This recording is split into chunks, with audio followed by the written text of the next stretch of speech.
Yo, and yo. Hello there, my good friends. Welcome to Clobberin Times. CU number 213, 913 overall, of course. 213 is just the YouTube number. And it's good to see those of you who have popped in already. I'm so glad. Let me say some hellos to you good folks. This is just a wild card Wednesday open night. Just a little you and me time, I would say. Unless something else pops up anyway. Usually, because we've done a lot of topic of late. I thought it'd be kind of fun. Like I like to do at least a month, once or two a month or so, something like that. Just kind of talk to you fellers and ladies, if there are any ladies here.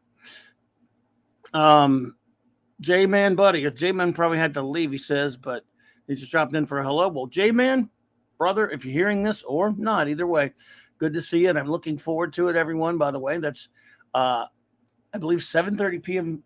I want to say Eastern. I have to double check the time. Please forgive me. But Friday night, I will be on with the great J-Man. Let me see if I can check my time on that, on his amazing channel. And there's a link to his channel below, by the way. If you have not followed it, or if you're not subbed yet, please go take a look and do that if you would. Let me see here. I don't have it written down. I will get it though. I will make sure I get that. But anyway, that's J-Man's channel. I believe it's either 7:30 Eastern or Central. Oh my! I need to check that out and find out. I will look it on that. But in the meantime, I'll get back to you on it. But I'm gonna be on there, and I'm looking forward to it. He has been on my channel before, and I'm gonna go over there and hang out with he and his fellas, and that's gonna be a lot of fun. Hungry boy, what's up, my friend? I appreciate you, and always appreciate your kind words about my videos. Thank you so much. It is great to have you here. The great Chris Persia, what's up, bud? Always a pleasure, buddy. Always a pleasure. It is clobbering time indeed. Max Redstone, Avon lives indeed, sir. Yeah. Yeah. Well, Villa definitely is. I think, Villa definitely lived, man. Ted Millich. Okay. Analog Toys. Well, that's a fine stream. Thank you for popping in. Good to see you. Let's see here. Brendan Haley. Oh, well, thank you for showing your support. I appreciate that, Brendan. It's good to see you. Oh, Ted. Okay, good. Well, that's cool. My buddy, as you know, my good buddy, Michael French hangs out with those fellows a lot. They're good people, the Analog Toys fellows. And I got to meet some of them, if I do believe, during Iconicon. D-Bud, brother. Good to see you, man. Pat S, bro. What up, amigo? What up, man? Let's see here. But Kalel, hey. Hey there. Good to see you. Good to see you there. Stuart Mitchell. All right. Great to see you pop in. And I want to give a big shout out to my boy, my buddy, my pal, I think the first pal I made when I moved over here to YouTube a little over a year ago, Paulie from Latino Slant. It is his birthday today. And I want to shout him out, brother. I love you, man. You've been a great buddy of mine. And I hope you're having a fantastic. I know he's not listening. He's probably out having a good time on his birthday. But happy birthday to Paulie of Latino Slant. And by the way, there's a link to his channel in my description below. Yeah, please, and as many other fine channels that you should check out for sure. If you have not already, please go subscribe to Latino Slant. And I thank you for that, Chris Persia. Appreciate that, brother. Put that up there. And I have a $10 super chat from Brendan Haley. First beer. Oh, well, thank you, Brendan. Now, Brendan, I hope you won't be disappointed that I don't drink. I never have consumed adult beverages, but you know what? I'll still use it on something to drink though. If that's cool with you. I'm one of those weirdos. There's a few of us weirdos in the world, not many. And people always do kind of look at you funny when they find out you never drank, but I'm just one of those weirdos. What can I tell you? But I have many wonderful friends who do, and there you go. I can buy them a drink, but I I can buy a couple. I like that Arizona sweet tea. That's my thing. So I can buy some of those. Thank you so much, Brendan. I really appreciate that. You were too kind, my friend. Yes, indeed. Happy birthday, Polly of the Velvet. Yes, Polly of the Velvet Boys. I can't do a Polly impersonation. Clobby, we're having a Blake 7 episode. I want in at 40%, 40-degree angle, standard by 12. Oh, yes, we are. Yes. Put up the force wall. Clear the neutron blasters for firing. Zed confirmed. Good evening, the Catman, a.k.a. Dee Dee Myers. Look at the great Dark Shadow Logan. Wow. Of course, Chris and Polly is streaming with Tom right now. Oh, okay. I did not realize that. I did not know they were on. Okay. Oh, Polly is with Tom. Oh, I would have, if I'd known, I'd have been over there. To say hi to Mr. Grant Gregory. Thank you for popping in. Brendan's asking, have I done a Callan episode yet? No. Didn't you tell? Are you the one, Brandon? Correct me if I'm, or refresh my memory. Did you tell me that Callan can be found on YouTube, or am I thinking of somebody else? Because I never write things down, and I have the memory of I have the memory of a 150-year-old. I have a horrible memory, so I forget stuff. Good to see you, though. Good to see you there. Good to see everyone here tonight.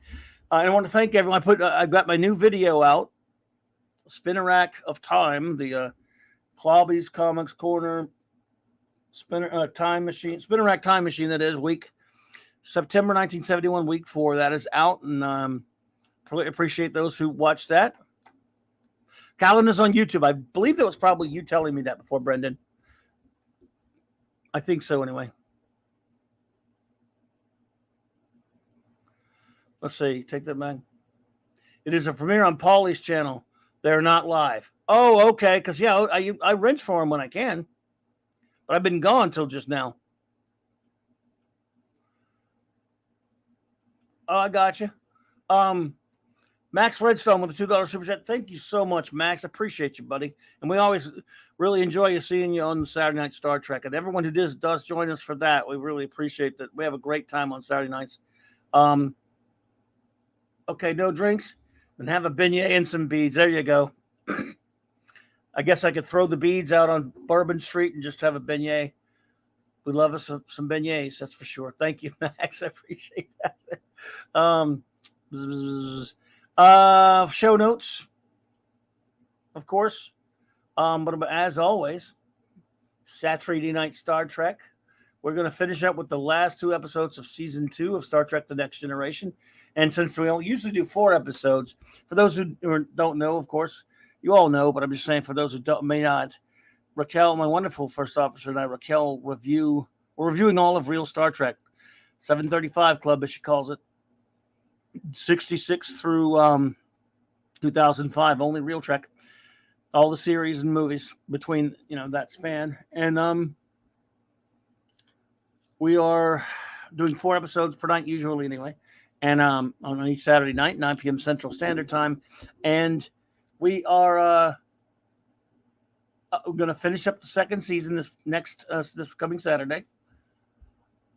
And I'm really looking forward to it because we get that done and we'll be on to the 3rd season soon. Just Joe, what's up, dude?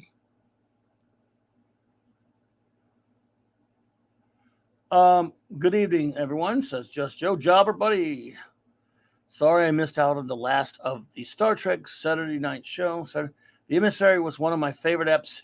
I love the ending with Captain Worf telling the old Klingons to surrender. That was a very good ending. Yes, we thought we gave that one a high praise review. Mark D with a C, bro, what's up? Good to see you, buddy. So yeah, there's that, and then tomorrow on the Global Geek Gang. Since some of you may know, this past Monday night was chapter 3 of the Great Team Up Comics series. First chapter a couple weeks back, of course, was World's Finest. Second chapter was Brave and the Bold. We're doing them in chronological order in terms of appearance. and had a great time with the great Mark D with the C and my buddy Flash talking about Marvel Team Up, as you can see there. And next Monday night will be Marvel 2-in-1 with my good buddy Mark D with the C will be joining me for that. Then the great J-Man will join me the following week for part 5, the finale, DC Comics Presents. But in the meantime, those are team ups that happened. In the meantime, we're going to talk tomorrow on the Global Geek Gang, 1 p.m. Central Standard Time, about the team ups that we wish would happen, but didn't.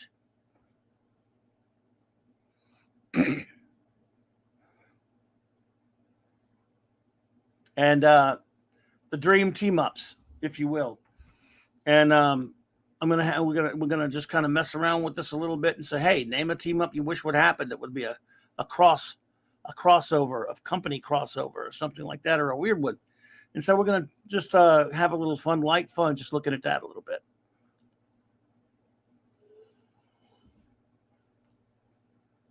And then, of course, Saturday night, the aforementioned Saturday Night Star Trek, which I don't have the banner up for yet. So there's that, everyone. And then let's see.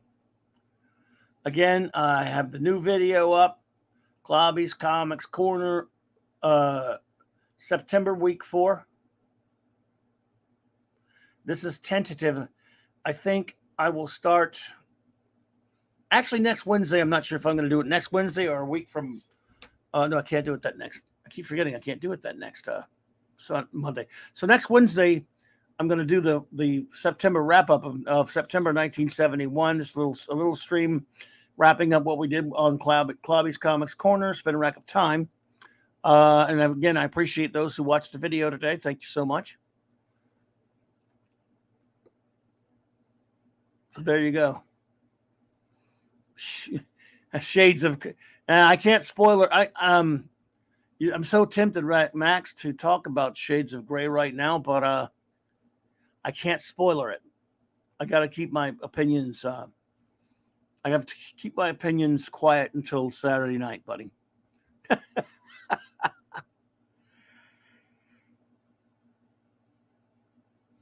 What is that there? What is that there? What is that there? What is that there that I saw? What in the? Let's see here. Did I do a spinning racks of 1968, 1969? No, Hungry Boy. I started this just this September, and I went with I just wanted to go with a round figure. I'm a Bronze Age baby, but I could have got, again, I believe me, that site that there's a link to, that I linked to that, you can find those months as well. But I went for 1971 September because it happened to be September of 2021. I just wanted to go with a nice round figure of 50 and start from there. And I'll go up well and past who knows, I'll probably do about 15 years worth at some point, maybe stopping and going back and, just maybe I might just cover just the whole what's left of the Bronze Age, which is most of it. I'm not sure exactly how much I will do, but it'll be I'll be going way through the 80s with this.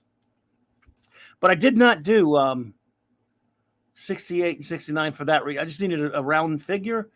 But that site you can find, you can look at anything there. And who knows, maybe I'll do some flashback specials where the time machine malfunctions and ends up in I'm thinking about doing some flashback specials where my time machine, much like the Doctor's, my TARDIS, my spinner rack TARDIS, accidentally, gets stuck back in time a little bit here and there, further back. And who knows? I'll pick a random month and do just a quick like a half-hour video on it or something like that. But yes, I have not done that. It's funny you mentioned 1968, Hungry Boy. I have a buddy of mine I have a lot of friends who are hardcore collectors. I'm not a hardcore collector. I was in the business for a long time, but it's just because I've never really been able to afford it that much. So, and it can be pricey. So I just collect what I collect, and I can't really collect much lately, but I love me some old trades and stuff like that. But I have friends who are hardcore collectors, and one of them, he's big time. And he's been on the show, actually. I've had him on showing off some of his treasury collection back around Christmas time. He was born in early '68, and he's trying to own every comic book that came out the month he was born. And some of the ones that came out in '68, let me tell you. Monkey Jeebus, hey, what's up, dude? Good to see you.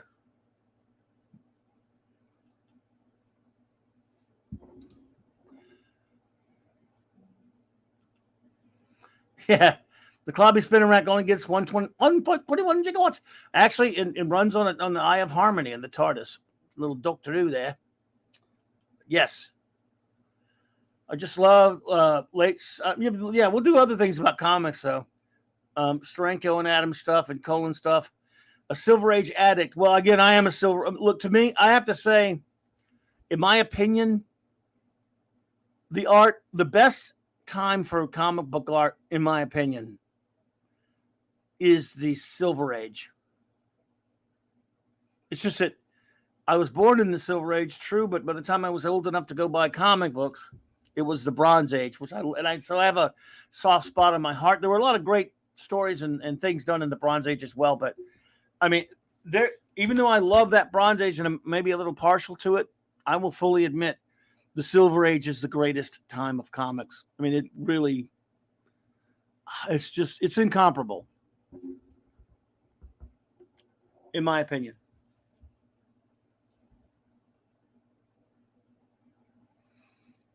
I mean, to me, Kirby did a lot of his greatest work. Ditko did a lot of his greatest work. It's a decade that gave us Steranko and Adams. Exactly, Ted. We're in the Garb age now. So the Bronze Age is what I grew up in, and the '70s part of the Bronze Age, and into the '80s when I started working in comic shops and running them. When I started liking a lot of the independent stuff. And there was a lot of, there's a lot of great comic book art in the 70s and 80s as well. Into the 90s, not as much for me personally, but the 60s is the champion. There's no, then that part of the Silver Age is the champion. So I too am a Silver Age addict, no question about it. Like I said, I just thought, picking a point, I just said I went with the round number of 50, just for the spinner rack though. I'm always open to talking about, I'm always talking about, open to talking about some of the silver.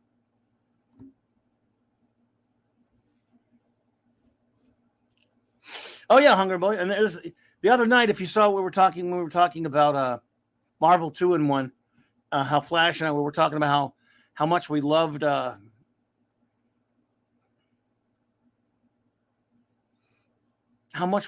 those covers. The design of the early Bronze Age covers, something about a Bronze Age cover. You could definitely argue that Silver Age covers have better art because they have more room on the page for the art. But there's something about that design. I don't know what it is. I just love it. Can't get enough of looking at it. I can walk in a comic shop, and even if their prices are too high on their back issues, if they got the wall with all kind of cool back issues on it, I'm enjoying it. And you're absolutely right. The Bronze Age gave us, like you said, Perez, Cockrum, Byrne,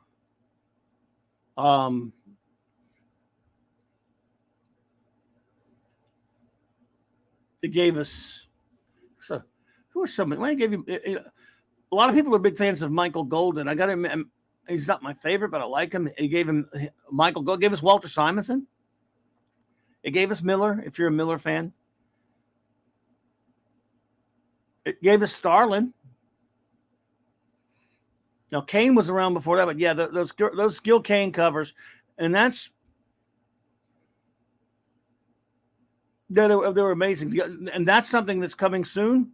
There you go, Marsha Rogers, Terry Austin, Grell. Now you're talking.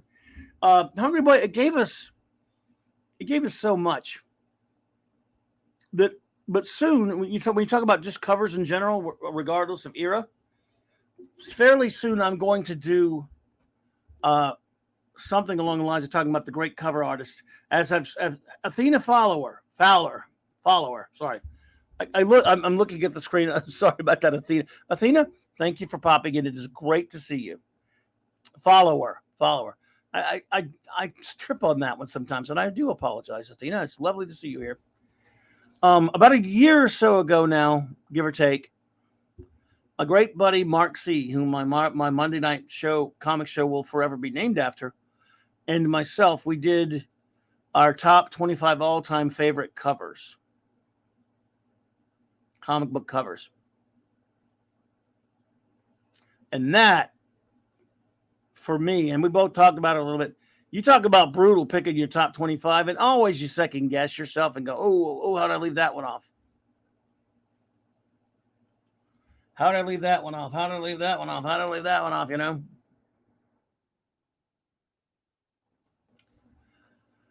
But it was a lot of fun, though.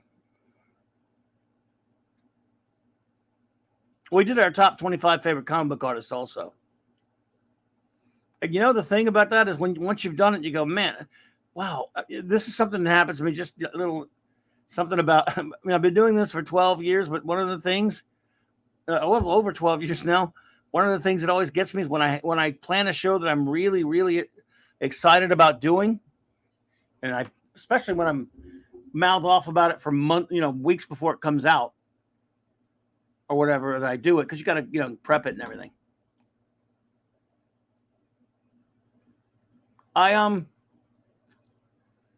After I do it, especially if we had a good time, I'm like, a little time goes by and I go, oh man, that was an idea that, or even if I were the only one that even cared about the idea, if I enjoyed it, I'm like, oh man, I would love to do. Oh, I already did it. Now I've already done it. I wish I could undo it so I can do it again. I had so much fun doing that topic.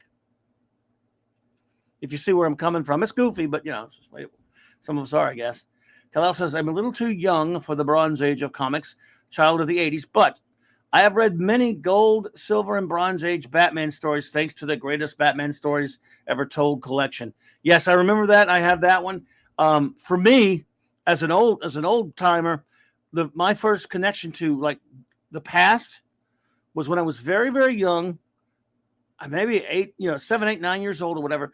And they came out with these books. There was Superman from the 30s to the 70s, Batman from the 30s to the 70s. And then there was a Shazam from the 40s to the 70s. They later did newer versions of like from the 30s to the 80s and such. But I wore those books out. I still have my copies. I don't even have the jackets on some of them there. I mean, that was how I learned what, about older Batman comics and Superman comics and Captain Marvel comics. And yes, you say Shazam all you want. He is Captain Marvel.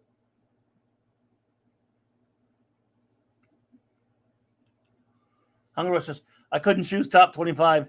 Even top 25 Kirby covers will be hard. Yeah, well, I also just for Jack Kirby month, I don't know if you were here, Hungry Boy, but I because it was his birthday on a few weeks back, I counted down. I mean, I did I sort of did like a top. It would have been his 104th birthday, so I did 104 Kirby covers, counted them down, and singled them out of a guy who did like over 4,000 or 5,000 covers over his career. Wasn't easy.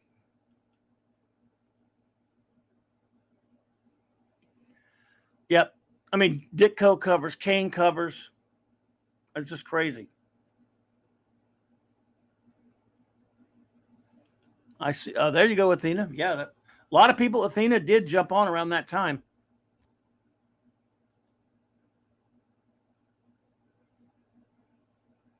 Oh, analyzing Kane covers. That's never bad. I mean, it's just, I don't know if I could pick a greatest cover artist. Now, I know I go on about it too much. Like I said, the two greatest geek experiences of my life was meeting and spending time with Jack and Ross Kirby, the times I did.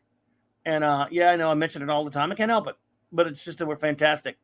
But I also got to meet Gil Kane a couple of times, and that was, I mean, obviously Kirby's the king. He's my favorite. And he even said that Gil Kane himself said that Jack Kirby's the greatest comic book artist of all time. And he meant it. He was saying it like he believed it was a matter of fact, not just opinion. And but Gil Kane was a nice man, and so there are plenty of great comic book greats that I'm sad that I never got to meet, but I got to meet some of my favorites, and it was those two.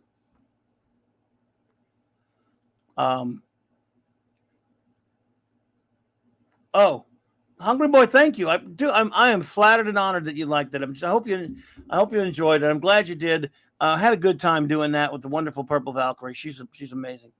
And yes, well, again, but there were a couple. And since we're talking about comics and comics artists, I don't know about you, Hungry Boy or D-Bud. Who are some of the greats that you got to meet, and the greats you didn't get to meet that you would love to meet? Because when it comes to comics, they're celebrities to us.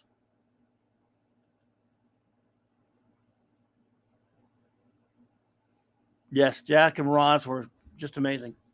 I can name you like I said, naming the ones I met. There are a couple that of course I just never got to meet, and it makes me sad.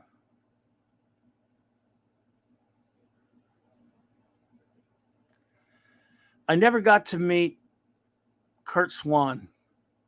That's a biggie right there for me.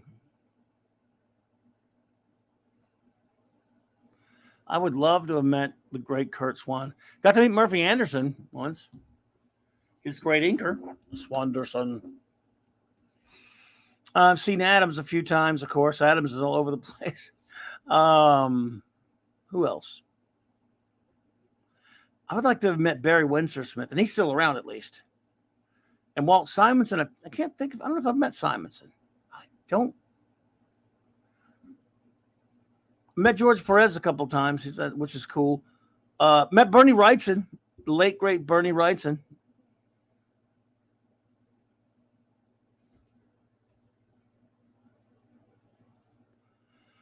Athena Fowler. Yes, I met Jim Lee once. I was never the biggest fan of his art. I know a lot of people. Look, I'm in the minority, Athena. A lot of people really liked it. But I think I met him once briefly. And Jim Lee and I were born on the exact same day. Year and everything. Weird, isn't it? But yes, I like what Jim Lee and some of those people, those Image guys. I wasn't the biggest Image fan, but I liked what they did. They kind of helped Jack Kirby a little bit back in the 90s, which I liked.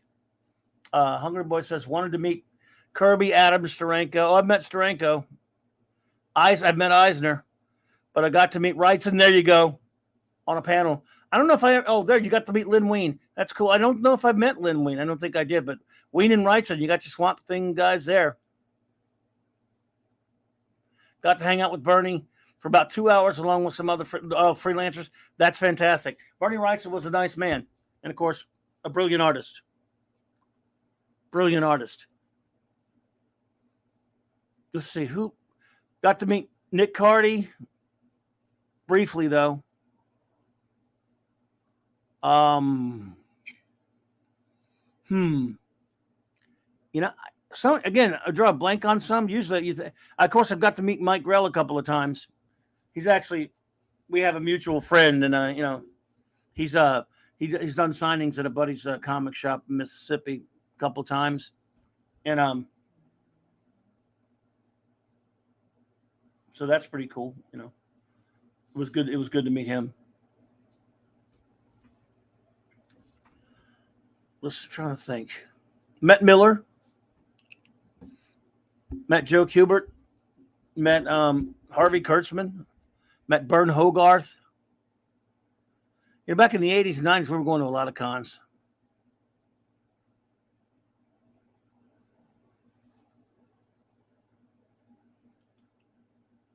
No one illustrated the Frankenstein monster accurately, aside from Bernie. That's true, but I still love the Plug comic. I know you mentioned it as well.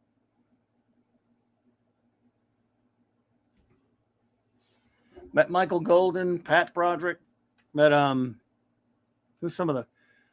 Oh, met John. Got to meet John Romita Sr., the only one of the Romitas I wanted to meet, to be honest.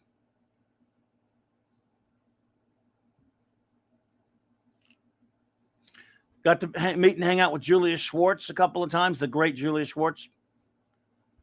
Athena, I did meet Rob Liefeld once. It's kind of funny. I was at that time, and well, I've never been a big Image fan. I wasn't a fan of Liefeld per se.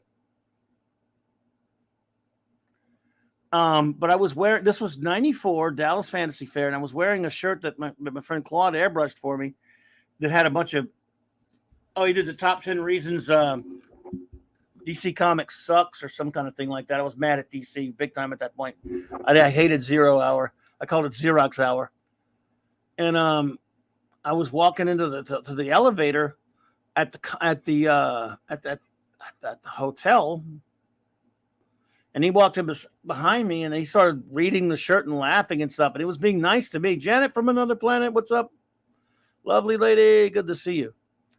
And so he liked my shirt, and so which was nice. I'm again, and I don't think I ever met him after that. Oh, met Bob Layton. That's a great one.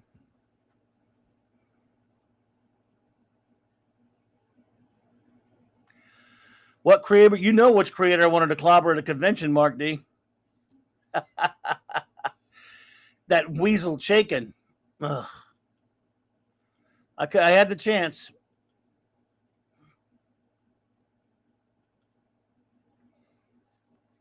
Shooter, huh? You know, I think I met Shooter once.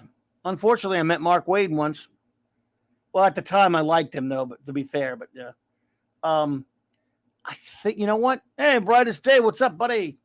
You know, Hungry Boy, I can't really remember, but I think I didn't. I think I met Shooter one time. But I'm not, you know, I could be misremembering it. You think it'd be memorable at least, but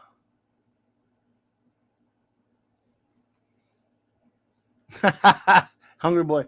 Every red-blooded male is sad if they didn't get to meet Fabulous Flo. Yeah, Flo Steinberg. There's an obscure Marvel bullpen reference, buddy. Yeah, but to be fair, when I met Wade, it was right after Kingdom Come, so I didn't hate him at that point. I've met Busiek and Ross and Dave Sim a few times when he was a name.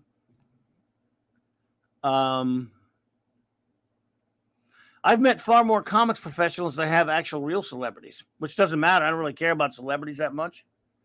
I've always been of the kind, if you meet them, even if there's somebody you really like, oh, that's cool. And 5 minutes later, you kind of, not really a big deal. And then once in a while, you'll see them pop up. You go, oh, yeah, I met that person. Whatever. That's a person, it's a celebrity. But comics people, you know, and getting to talk to them. My thing with Steranko, though, Hungry Boys, I barely got to meet. I stood at his table and stood in front of him for a half hour waiting politely as he had a conversation. And it took forever.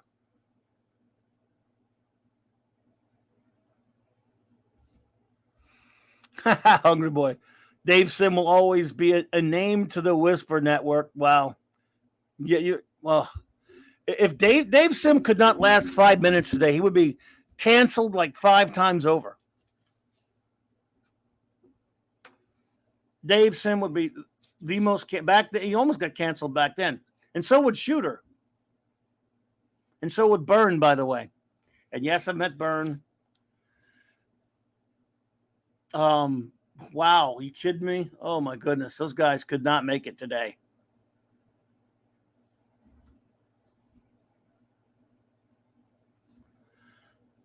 That's right, D-Bud. You remember me mentioning that before. That's amazing. He's never met comic creators, but Robin Williams was a regular at his San Francisco store. Ted Millich. Okay, buddy. Take care, man. It's good to see you. Thank you for popping in. And so, I guess, I mean, look, as you all know, I love Star Trek and Doctor Who and all that stuff, but to me, it was just as big to meet these comic book creators. Even though it was cool. I met a lot of Doctor Who actors too, but not many of the doctors, unfortunately. Byrne at Gen Con. Oh, yeah. Now, a buddy of mine saw Byrne at a con. I think it was in Chicago, where Byrne's got a sign up on his table saying, "Don't talk to me."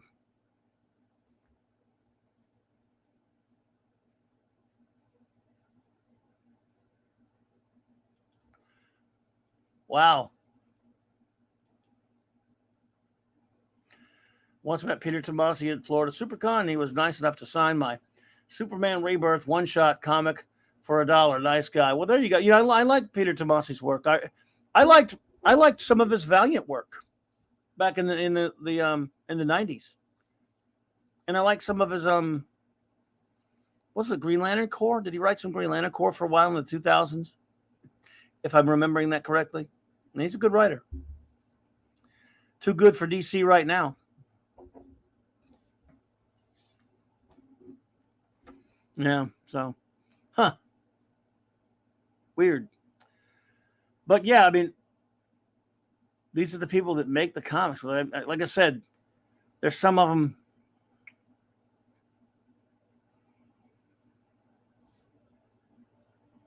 Well, now you got me, color me envious. But save this for a bit. Dick Giordano asked me to brunch, and it changed my life. Amazing. 90. Dude, you met Dick Giordano? Dude, I'm definitely jealous on that one, brother. I love that man. I love that man. He was one of the greats. And that is just too cool. Well done, buddy. Keely Chow, Roll Tide. What's going on, dude? Good to see you.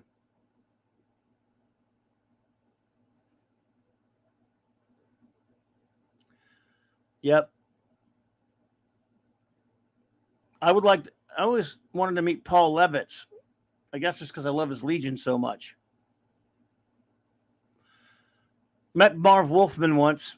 I think I annoyed him. Met Carmen Infantino. Yeah.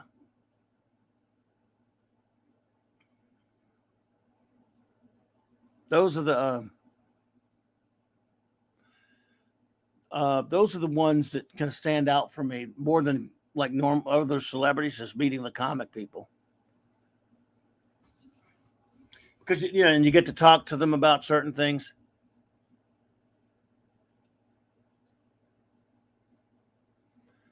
Dick was the ultimate gentleman and gave fantastic inking advice, which TikTok would hate. Huh. You mean he didn't ink with a computer? Yeah. He was amazing. Yeah. Dick Giordano was extraordinary. He really was. Trying to think. Because there were a few other ones. Plenty of other ones I never got to meet, though. I remember 1985, was it? With the DC, I think it was the DC 50th anniversary celebration at a friend's comic shop, DC Comics, their big promotion thingy. Their idea of a promotion, and I'll never forget this. I went there on whatever that day was. They were celebrating it. They were going to have a different comic book creator call. They call, each comic shop was going to have somebody who worked in comics, artists, writers, what have you, call the comic shop. I don't know if and you might even remember this, D-Bud. I don't know, but DC did a promotion, but my buddy's shop, they had a creator call, creator, artist, whatever. They got their phone call like a few people did. And there were, at that time, there were people, some of the younger people there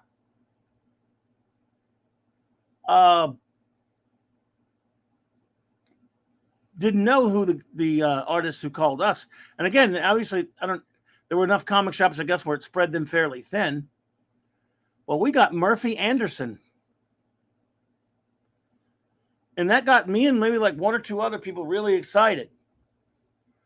But there were other people there, like they were like, who's that? And they didn't even know.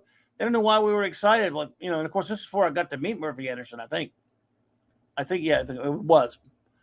But I'm excited. It's Murphy Anderson, one of the great comic artists and especially inkers, especially over Swan. I thought that was pretty damn cool. And of course, I asked a couple questions. I don't remember what it was now, but that was their idea of celebrating the 50th.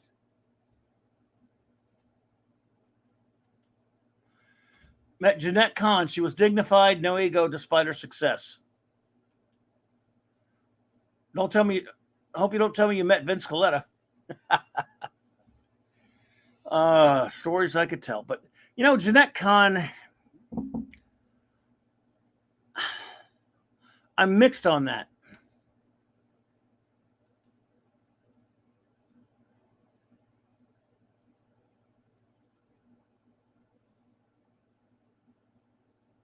It was 85 because that was the 50th anniversary. If I'm remembering the year correctly, D-Bud, I believe wasn't 85 the 50th.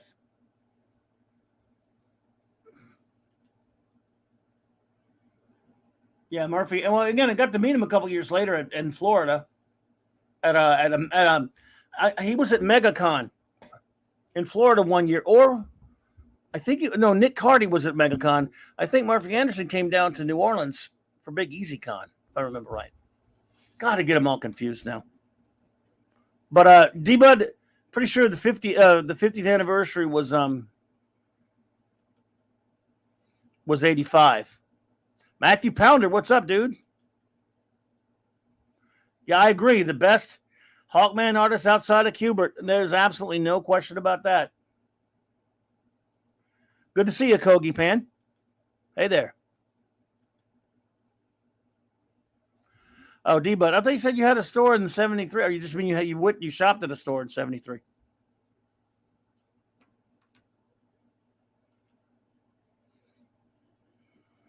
But yeah, there were some times. Wagner, yeah. I like Wagner's Wagner's Mage comic of the 80s, but I like some of his other stuff, but I think that was I like Mage the most. I don't his other stuff. I mean, it's all right, but he was a good artist though. Oh, I got you. I thought that's what you were talking about. Okay, D-Bud, I hear you. Yeah. Like I say, I started, as I've often told, I started working in 81, 82. Started in 81. We started working on it in the shop that I worked in for years, but later didn't own my own until 88. Then later in the early 90s, worked for a friend of mine's shop. So yeah. Kal-El says, have you ever been either to San Diego Comic Con or New York? I have not. Kal-El, I've never been to those. And there was a time I would have loved to because all the comic book people went to San Diego and probably New York as well. But I'm afraid not. I'm down here in the South there, Cal. But I would love to. I'd love to have gone at some point. I don't know about now. It's different, but yeah. Cabin Club, it's great.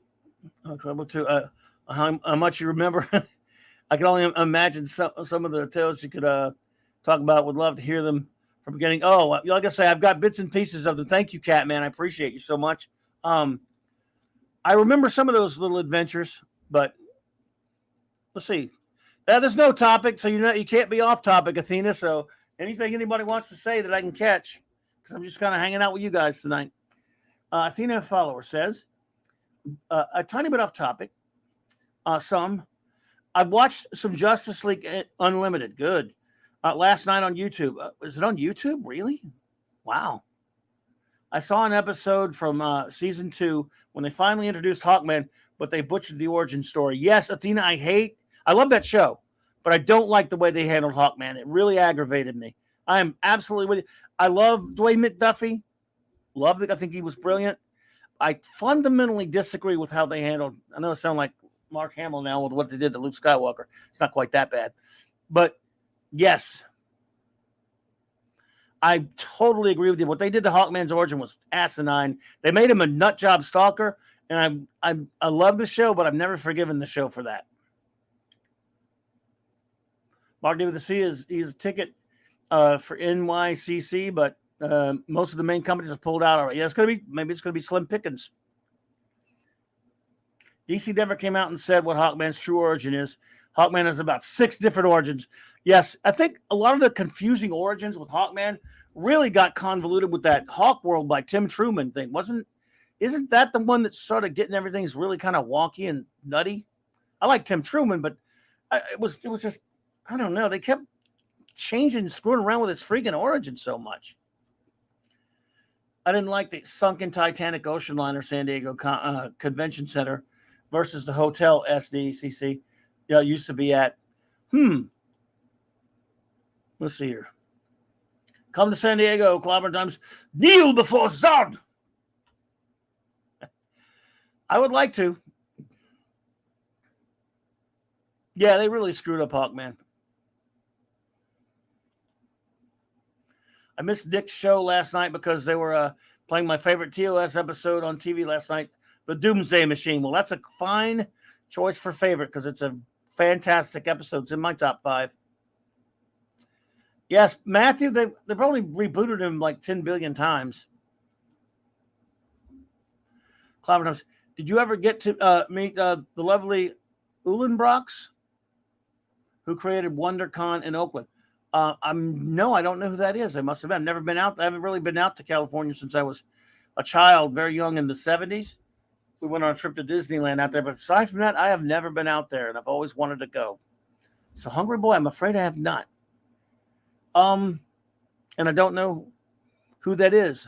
I know Kirby was instrumental in starting San Diego Con, or at least some things I've heard.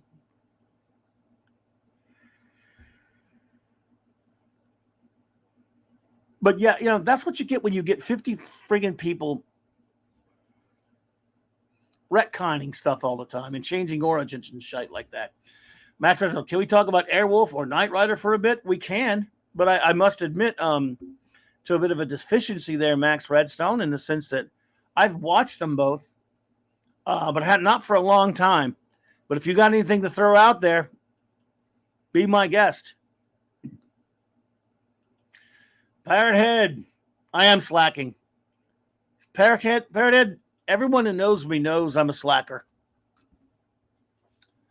I'm a YouTube slacker. And I don't care who knows it. I'm just a dang slacker. I just sit back and just watch all you guys and have a good little conversation. And I'm going to stop talking like this right now, or I won't stop. Hey-hoo. I probably did, but I don't remember them because we had booths at several WonderCons. You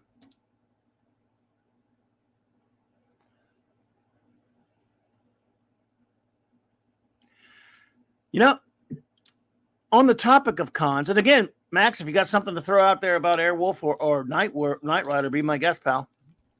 I'll read it. I kind of got burned out on the big cons. Maybe it's just because I went to Dragon Con too much.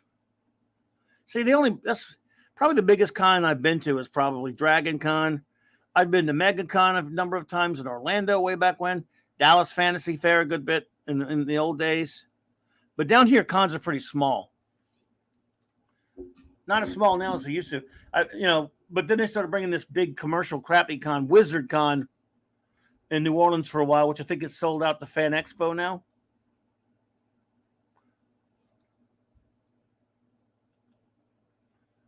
I noticed of how all things Doomsday just died out after around Hunter Prey storyline, and then Infinite Crisis stories has given up on the character. You mean given up on Doomsday or Hawkman? I've noticed how all things Doomsday just died. Oh, well, if you mean they've given up on Doomsday, I don't know. Full disclosure in my case, Athena, to sum up my brief history of Doomsday as a DC Comics reader, of course, obviously not counting my many years of my childhood, 60s, 70s, and then in the 80s, somewhere around the mid 80s, after Crisis on Infinite Earths, which I thought DC was really kicking Marvel's ass in the 80s. Of course, I was a young adult getting into my late teens and early 20s, working at comic shops, running comic shops, eventually owning a comic shop, and then. And as much as I still loved my superheroes, I thought Marvel and Shooter were doing a terrible job. And I thought I was obsessed. And now, looking back, the Grim and the Gritty is not all that great because I think it gave us a lot of bad stuff. But I love some of the stuff Miller did. And I am to this day a huge fan of Alan Moore's great output in the 80s and in some of his 90s stuff. However, that said, I started dumping some of the mainstream comic stuff for the more edgy stuff like a young person is often want to do. by still buying some of the superhero stuff, and I burned out on it fairly quickly. But I didn't like what Crisis on Infinite Earths and all that revisionism from 85 and 86 did to my favorite superheroes of DC. I didn't like, I'm one of those who's so old. I love Superman so much. I did not like Byrne's reboot. I didn't really like what they were doing with some of the characters. And so I was on and off with DC. And then when Xerox Hour came out in the early 90s, I just got so upset with what they did to Hal Jordan, I dumped them for about 12 years. I barely bought a DC book. Wasn't buying Marvel much either. And there were other books to buy back then, if you remember. So I didn't buy much. And then when Jeff Johns, say what you want about him, when he fixed what the evil that was done to Hal Jordan with Green Lantern Rebirth, I went back to buying DC Comics on a fairly regular basis for a good number of years, and until they chased me off with the Screw 52, and I dumped them in. After the Screw 52, which I hated, I have not bought any of their regular comics, a couple of their offshoot stuff, but I would not buy anything that takes place in what they call their DC universe. So just to let you know, there's going to be a lot of stuff that will be gaps for me because it was not what I want, not in my wheelhouse, not the kind of comics I wanted to read because I didn't like what they were doing with them. So that's kind of where I was. That's just my brief history. Well, I know it wasn't brief, but that's kind of where I'm coming from when it comes to anything modern and so, and anything new, anything close to it. But so I guess, I liked some of that stuff. And like I said, in the 2000s, and then they kind of got away from me. They got away from me. And I'm one of those, look, I'm a silver bronze age kind of guy with a lot of golden thrown in there. Things that the revisionism that happened to the characters in the late 80s and into the 90s really aggravated me. So Max Redstone says, I've been watching season 4 of Knight Rider. I'm trying to judge whether I like season 3 or season 4 more. I am also comparing how the show improved in the same way that Star Trek TNG did season for season. Oh, I got you. Let's see here. I'll get to the next one in a second there, Max. I've only been to Florida SuperCon and once to Wizard World, says Kal-El 48. I went for 5 years in a row and got burned out on the experience, not to mention the expense. Yeah, the expense is also something. One of two, Hungry Boy says, shooter, good side, royalties, free art materials to artists, better voucher system, better company parties. Shooter, bad side, turning everything into bad storyboards, Hostess, Twinkies ads. I think they were before his time in that case, but yeah, I hear you. It's the equivalent. No creativity, all bland art. And I would say his new universe was reflective of that, how bad. I think his Secret Wars was just a toy grab. I know a lot of people were younger and liked that as kids. I get it. I didn't. And I thought he chased, also, your Hungry Boy, he chased away all the best talent to DC because he was a dictator. On the conversely, his early 90s Valiant stuff was fantastic. I love that for the first few years. I don't know how he did something so good. I get Barry Winchell-Smith and Bob Layton and all those guys. But anyway, Athena says, did you like Perez's stuff on late 80s Wonder Woman? I did. I did like that. I love the art. Well, of course, it's Perez. I love him. I wasn't super thrilled about it with all the Greek mythology stuff, but I liked it. And I respected that he was doing something. That said, he did change some things as well. I'm not big on change that much when it comes to revisionism, but I do love the art and respect that series a lot. So, yeah, no question about it. It was really good stuff. Let's see here. Hungry Boy. Yeah. I mean, it's beautiful. George Perez was fantastic. I mean, yeah. I mean, it's great stuff. I mean, and again, like I said, he did change a lot of things that, and I'm not that big on revisionism for revisionism's sake. Personally. Changing things just to be changing things is never something I'm all that sanguine about. Just me. I don't like it when you just kind of, but to be fair, this was not the first time. The 80s was a decade of sweeping change to both companies, especially DC. But they'd done it 30 years earlier, with the separating and the creating of Earth 1 and Earth 2 and all that stuff. Side note, Shooter had done some bad art for Marvel in the 70s before that famous Cockrum host said, well, and to be, Jim Shooter, look, I'm a big believer in calling balls and strikes, credit where credit's due, criticism where criticism is due. Jim Shooter was 13 years old when he first started writing Legion of Superheroes. He was a kid. I remember Kurt Swan once said, there was this kid writer, they kept giving me these scripts, and half of my work was done because he had diagrammed all these different places where he wanted the art and all this other stuff. It made things, I was able to draw quicker because he did that. And Shooter wrote some decent Avengers. He had a decent run writing Avengers in the 70s. Matt says, personally, I would really love to see one more try at a remake of the original Knight Rider with David Hasselhoff as Michael Knight and William Daniels as the voice of Kit. So you want a remake or have them come back?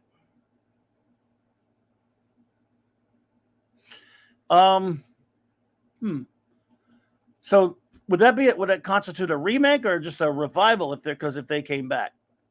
I'm big time.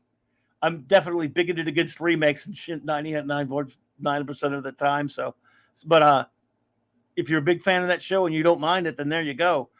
We both know what the remake would be like today, though, Max. I'm pretty sure.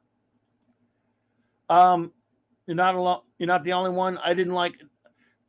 Didn't like it either. Which one are you referring to there, DD? If you will let me know.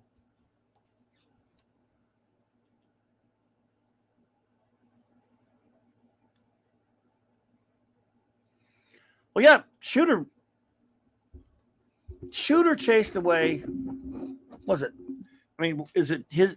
Is he the one that chased away Roy Thomas? He chased away Marv Wolfman and George Perez and a lot of those guys, and Byrne probably.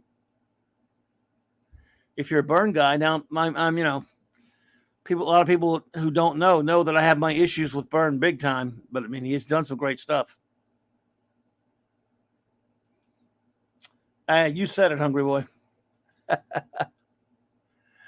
And Theta says, one show I would love to see a revival of is Disney's Gargoyles, but it would be hard to do now that Asnar died just a week or so ago.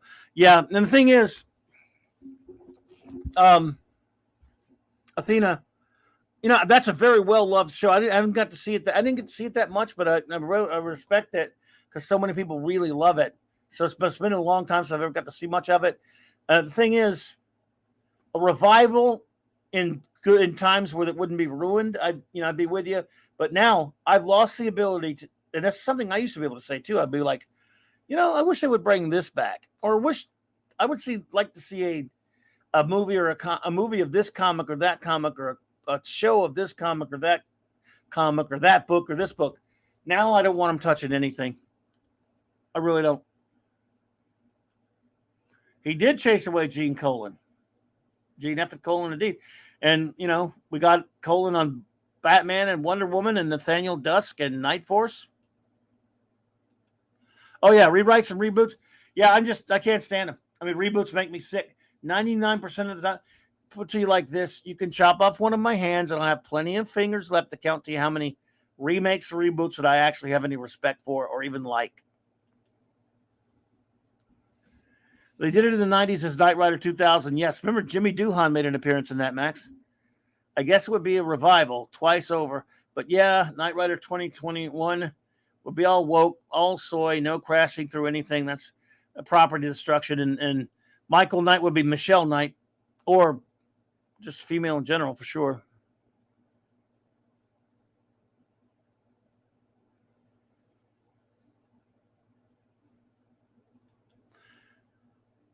William Daniels will be the voice of Kit, yeah.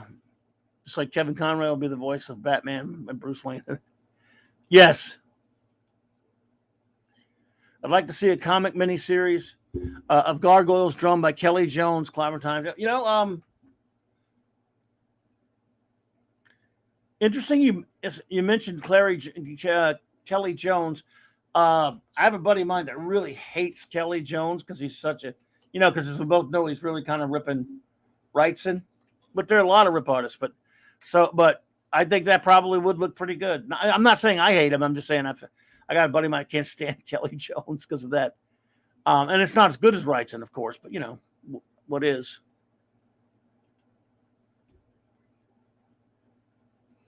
Indeed. Yeah, it's just every time I see. Well, now we're kind of out of that stage where there was a remake every 5 minutes. Now it's just every 10 minutes.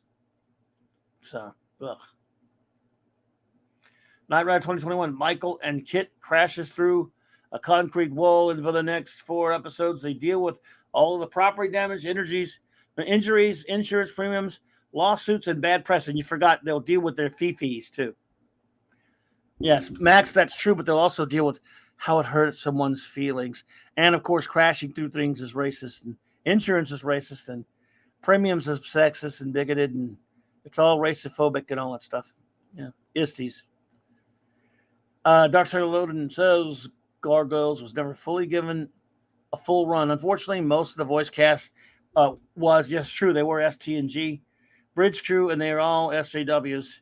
Big time for the most part. That is correct, sir.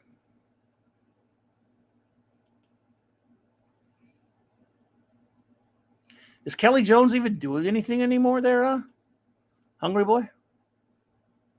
The last Gargoyles comics were the rare Marvel comics they had for a short run. Those issues have become very hard to find and very expensive now in 2021. Really? Okay. My problem with Kelly is that when he rushed, when he uses traced photos references, it's really obvious. And the thing is about that, and see the thing, and I've said this many times, you're an artist, I believe, if you mentioned before, Hungry Boy, and I'm friends with many artists. As I've often said, I'm not. I'm more of I like to create and write things, even though I haven't pursued the writing that much, but I couldn't draw flies. But I still know comic book art in terms of looking at it and seeing it and recognizing it. And so, but I don't know the way you would look at something artistically and be able to judge it. But what I can tell you is, it seems like they're all using photo reference and computers and Lightbox, whatever else. I mean, they're all like Greg Land. They're not artists anymore, man. I mean, not saying all of them. In fact, tonight I was at dinner with a friend of mine who is an artist, who's worked for Marvel a lot. He's worked for DC. It's tougher to get jobs now. He worked for CrossGen. So we've been in the business for a long time. And we talk about that a good bit. And he's a good artist. But that's not what they're looking for.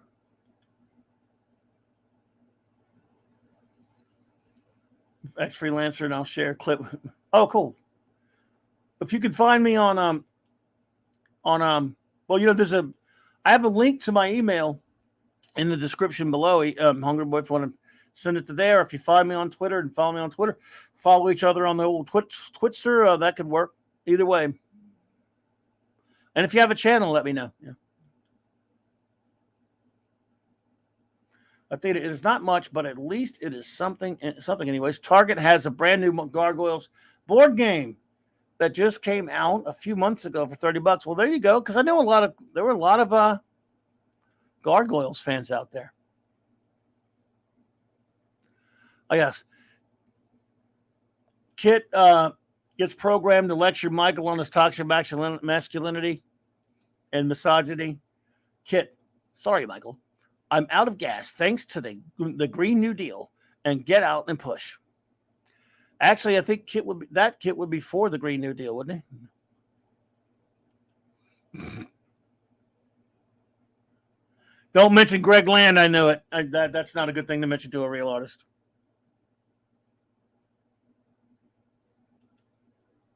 Ugh. Oh, I can't even.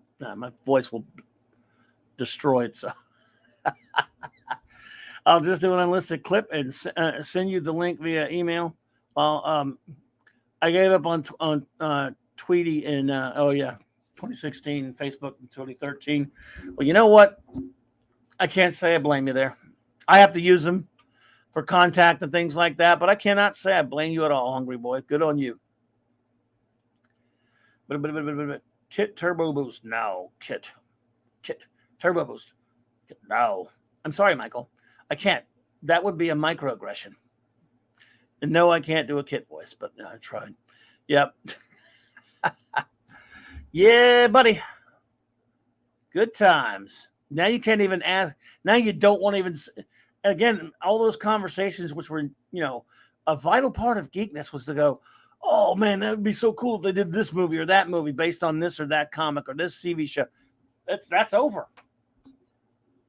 Now you go. Now that it's reversed, the conversations are reversed. You go, oh, so like if you're sitting around talking about some book you liked or comic series you like, you go, oh, please, for the love of God, don't let them make this.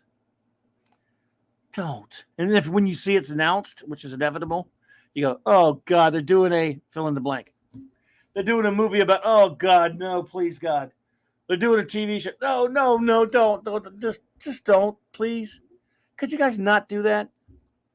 How about not? Let's just don't. I mean, I don't need, and someone goes, well, wouldn't you? What if it's good? This is 2021.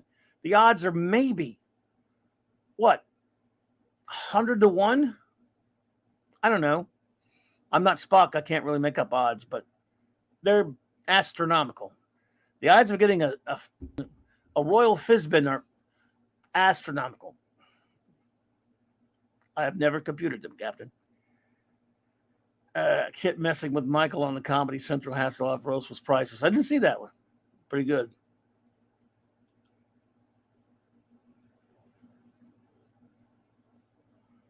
Yep, it's sad, but D-Bud says, it's sad that all of the Knight Rider ideas we've had here are better than anything they are writing on TV now. You said it, brother. Yeah. Well, that's because, fans approach it from a state, a place of love. Here's the thing that's always aggravated me.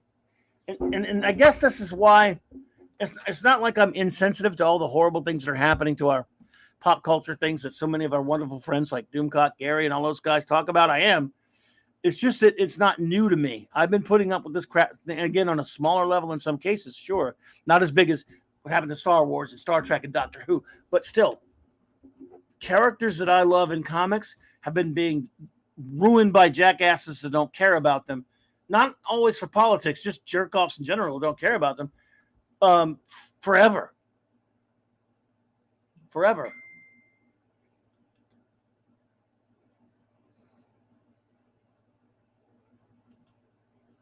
Sorry, I don't know if you all heard the beep thing. I forgot to turn my phone down there.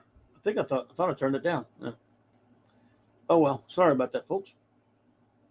You forget to turn your phone down. You think I'd be a pro right now, wouldn't you? But you see, it's just no.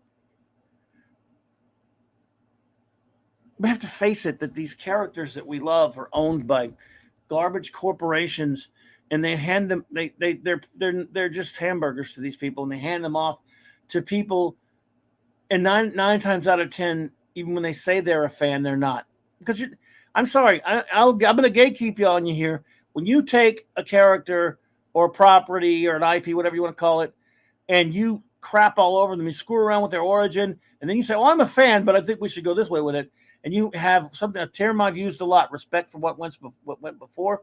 When you show no respect for what went before, and that was happening in comic books for a long time, to creations that were not owned by these writers and artists and such, then you just don't. You're not a fan. Now again, who am I to say that? I don't know. I'm only giving you my opinion. Obviously, I can't force you to say that you're not one, but I don't believe you when you say I'm a fan of, and then you do the things that are done. Hey, by the way, forget the politics of it. If you're just revising everything and screwing around, because there was a time when it was nothing to do with politics, and they were engaging in all this crappy revisionism of these characters, to me, showing no respect for those who created the characters and what went before. And it makes me sick. Athena says, I agree with the problems with DC. I thought about this recently. Pre-Infinite Earth, Superman would have never lost to Doomsday. No, he wouldn't have. Pre-Infinite Earth, Superman was indestructible except the kryptonite, although there was a time when they changed that as well. Now, the Kryptonite Nevermore was a story they did. but then they cut him in half for a while. You could find ways around there. But see, Loki.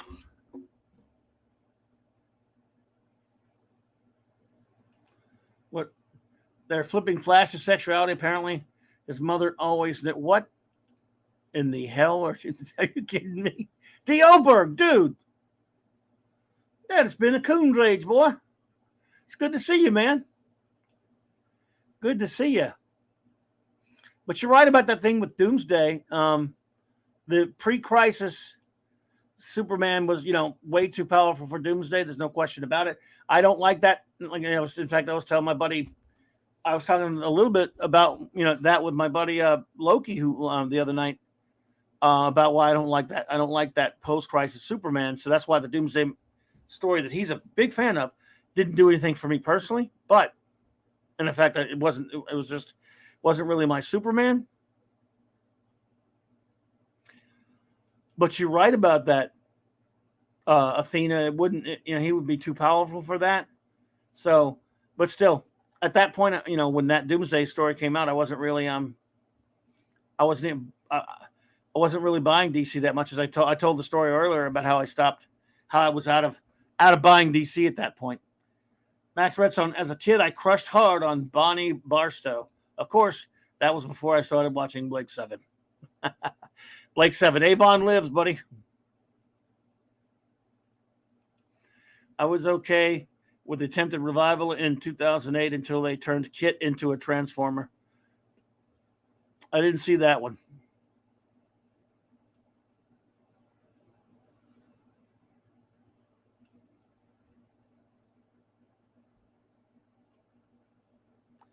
See here. Do you remember the really big Corporation of America scene from Monty Python's The Meaning of Life? Yes. They had the woke corporation and corporate culture of the 21st century pegged ice. Yo, did they ever?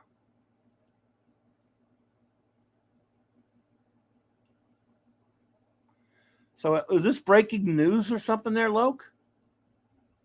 Barry Allen is gay. His mother always knew he was, and she tells him how gay he has always been. Remember, if your mom says it, it's got to be true. Now, is this something that's coming out in the news right now? Is this going on in the comics or the TV show or the upcoming stupid movie? What's the deal?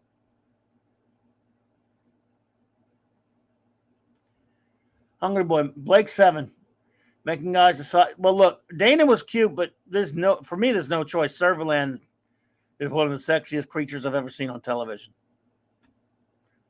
That evil bitch.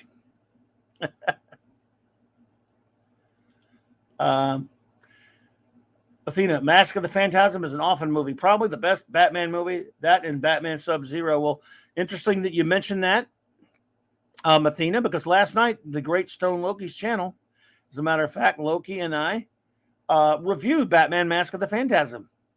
We are starting a series where we will be reviewing once a month a DC animated film. I wasn't too big on Sub-Zero, to be honest, but Batman Mask of the Phantasm, in my opinion, is the greatest Batman movie ever made, and we spoke a good bit about that last night when we talked about the film, and so I'm glad to hear you say that. You won't get an argument out of me on that first one there. I love it. And next month we'll be reviewing World's Finest, the Batman Superman crossover special that connected the two Batman animated series, Superman animated series cartoons. That was a special originally on a Fox special, I believe it was, back at the time, that like a movie length special type thing. We'll be reviewing that.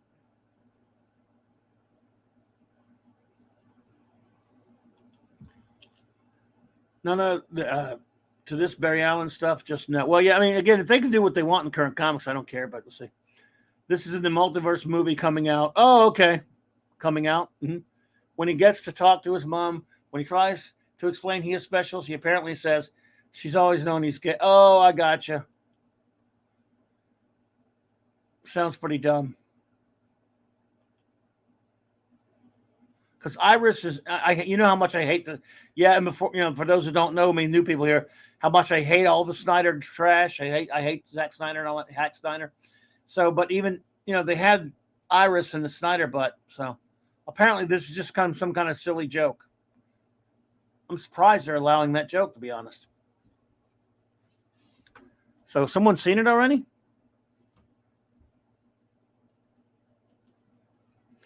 Clobber, you and Loki were great last night. That's thanks for doing that with. Well, thank you, Catman. We do. I'm sure Loki appreciates it as much as I do. I had a blast doing it, and yeah, we we approach it not so much as a detailed reviews, just giving our basic opinions and views and thoughts and feelings about how much we love the film. And I always have a great time talking with Loki. So, oh, you don't think it's meant as a joke in the movie? Maybe not. Someone's seen this, and I've seen script or something. So it sounds to me like you're saying an excerpt of the script got out or something, Loke. Weird. Well, there you go. What can you say? Good for them. Now we know that Barry Allen's finally a complete character. It's about time, after 60-something years, that Barry Allen was fixed. That's not my Barry Allen. That movie could suck it anyway. And look, it's Ezra Miller.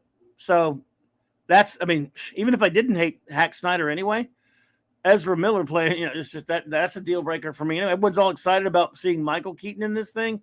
Look, if you're excited about that, God bless you. That's no judgment here. But that doesn't excite me. Nothing about this movie or anything. Nothing excites me about anything coming out of these DC movies or now the Marvel MCU stuff either.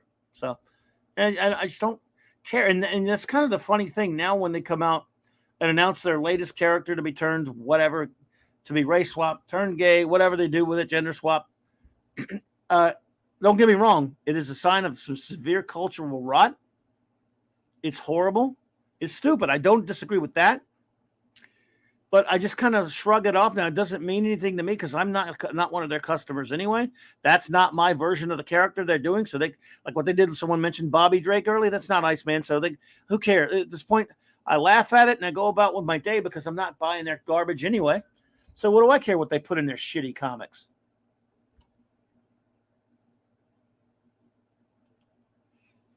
What ticks me off about that is these people don't really care about the gay community. They're just checking boxes. No, they don't care about the gay community. They don't. Many gay people just are like, just like us. Many gay people who love comics who happen to be geeks. They want the comics. Again, depending on age range, everyone wants to read comics that are the characters they want to see. The versions. Now, we might not all like the same versions, but any intelligent person, gay, straight, or whatever, just wants to be entertained, read comics, watch films that are entertainment with the characters handled correctly, with the characters written well. That's all any non-zealot nut job wants, is to be entertained, not preached to. Gay, straight, whatever. Any well-adjusted human being, gay, straight, or whatever, just wants their entertainment to be that entertainment. And they don't care about all the politics crap. This is a small group of idiots, and they are small. It's just that they control everything right now because they're being pandered to and catered to by jackasses. I don't do politics on this show, so I apologize to even go that far into it. But, it's an open show night, and I don't do it that much. But, it is relation to geek stuff. But that's as far as I'll go with it. But we all know. And because I'm simply telling you that now it just doesn't even faze me anymore. It's like, when they do it, I laugh at it and go, oh, well, that figures. Matthew Pounder says, bought a few issues of the last Legion book. They race swapped character. Yeah, well, DC sucks. That's not my Legion anyway, but that's what's his name? That's Bendis, and he sucks. So, yeah. Great new gay characters can be created by big companies like Chunk in the Bull TV show. I don't know that. I'm not familiar with that one there, Hungry Boy. Hello there, Oliver Belmonte. Mr. Clobberin in the JL. Oh, in the JLD Snyder butt. Barry can stop time by imitating the Star Wars Time Force wave and upcoming Flash movie. They're adding Flashpoint concept too soon. Our Flash has to come. Our Flash has to come out first. Oh, okay, yeah, I see what you're saying. Well, by the way, I hate Flashpoint. I call it Flashpoint Paradox. I hate it. So, But I hear you. You're absolutely right. So they can just, well, you know what? They can do all that without me, my friend. They don't need me there. But Clobby, what will I do if someone doesn't tell me what to think? Well, you could call me. I'll definitely tell you what to think. And then just make sure that when I tell you what to think, you know to do the opposite because I'm a dumbass. So just letting you know. D.O. Birds. I recently picked up the complete run of Mike Grell's The Warlord. Yes. Older comics are the best. Warlord, what a great run. Dude, did you pick up just the Grell issues? Because didn't Jergens or something take over after a while? And it went on with 100-something issues or something? I can't remember exactly how long. Because, you know, that, and then remember he left Warlord. He went to do Star Slayer and John Sable. God, I love those. So great stuff, D. Good to see you, D. Oberg. It's been a while, bud. And I'm glad you were nice enough not to discriminate against the Vince Colletta inking. I'm just kidding. I mean, look, Grell's still great. Vince Colletta, Colletta couldn't really ruin Kirby, but man, the way he inked, oh boy, it's still Grell though.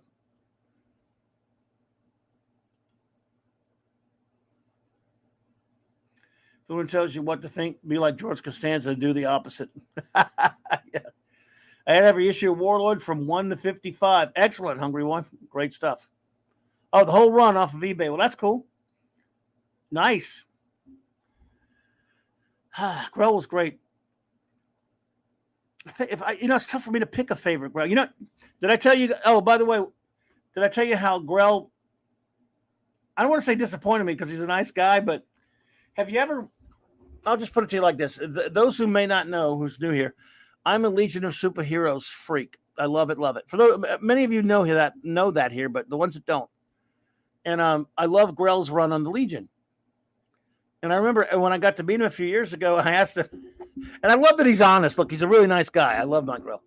I asked him, was he ever a Legion fan before he took on the series? He said, nope. Now, obviously, he has regard for it because he drew the comic, but it was like it was a job to him. He was not a Legion guy, and you can look by all the stuff he ever created himself. It was nothing like superhero stuff. Perfectly fine, but I was like, wow. I'm crushed. Not really. He signed my Legion treasury. Warlord Omnibus. They have rights issues with that? I wonder if they could do an omnibus. I guess they could, yeah. Probably won't. They probably won't nowadays. They won't do the good omnibuses anymore, probably that much, Matthew. Athena, on Star Wars related stuff, I found out recently that Star Wars issue 82 from the 80s Marvel run was the next day after Return of the Jedi. It flows in nicely with the movie. I wasn't watching the series at the time. I know that what they did is they did the Marvel Super Special adaptation of Jedi, and then they did a separate comic book breakdown of that, broken into it was done like a mini series rather than putting it in the regular Star Wars title. And so, yeah, but I haven't read that issue probably, or if I did, I can't remember when, Athena. But that did happen also with the Empire Strikes Back adaptation. Number 30 was 37 or 38 was like this Michael Golden one-shot cover. But before that, like 37 or something, actually has a Carmen Infantino issue where the last panel has Han Solo shooting the bounty hunter on Ort Mantell that is referenced the beginning of Empire Strikes Back. Well, the bounty hunter we ran to an Ort Mantell changed my mind. And they had the dying bounty hunter after he shoots him saying, Jabba the Hutt has put that, the death mark on him again. You're a dead man, Solo. I'm not the best to come after you, only the first.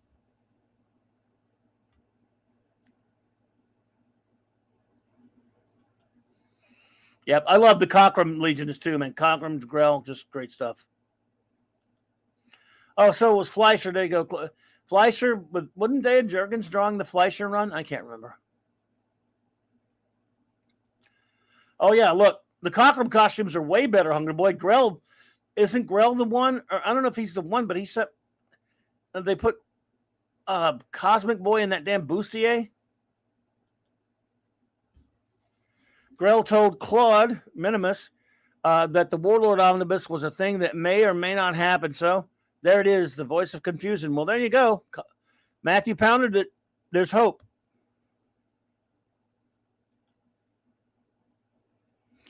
Dave Cockrum is extraordinary. Did you know, I guess you guys probably know that Dave Cockrum worked for Aurora Model Kits. He not only to design that wonderful Superboy model with Superboy on the moon with this little with the lizard thingy in crypto. He designed that first big gigantic Tyrannosaurus model for Aurora. In fact, I was just reading an issue of Back Issue magazine, I think recently, it was, that had a real, not just a few months back. It's a really good bag about an issue about Dave Cockrum. And by the way, Hungry Boy or Matthew Pounder, and you guys read Back Issue magazine from Tomorrows? I love them. Alter Ego and all those things, those are great. Well, Back Issue, I think it was Back Issue recently did one about did something about Dave Cockrum.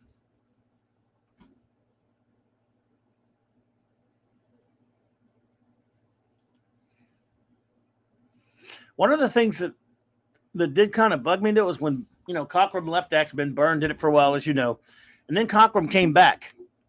And I don't know if it was the inking or whatever, but I didn't like whoever. Was it Bob Wyacek or somebody like inking him? I don't know who it was, or I don't know. Was it? I didn't like who was inking him on that for some reason. I didn't think it looked as good, or maybe he just wanted to do his own thing with like Futurians, or I don't know.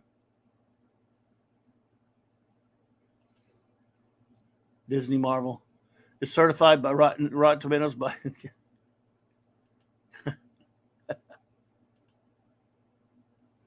Yeah, I love Tomorrows.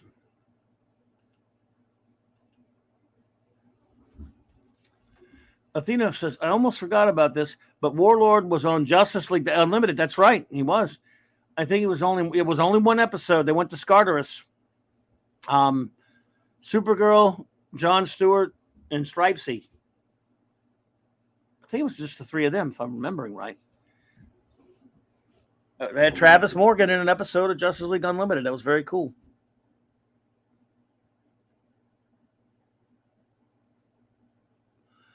Was it Rubenstein?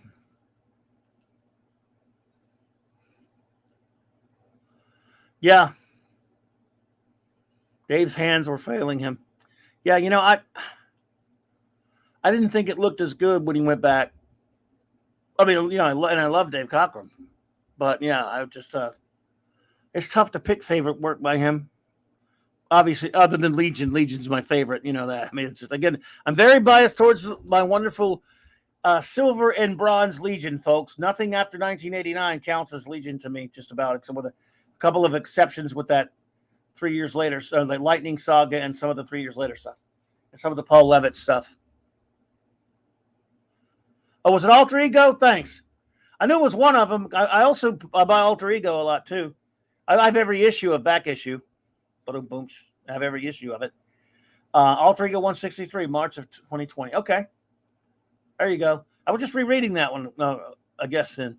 But I buy Alter Ego when there's somebody in there I want to read about, which is fairly often. Same thing with Comic Book Creator. But I buy every issue of Back Issue. Says the Bronze Age baby, of course. And then, his Legion stuff is my favorite, but I love his X-Men and, and his covers and his Star Trek, the motion picture adaptation. Say what you want with Klaus Janson inking it, but,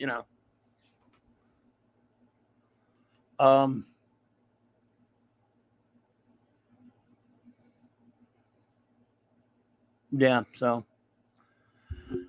And that's one I didn't get to meet. I don't think I ever got to meet Dave Cockrum. That would have been great. Never got to meet Cockrum. Never got to meet Swan.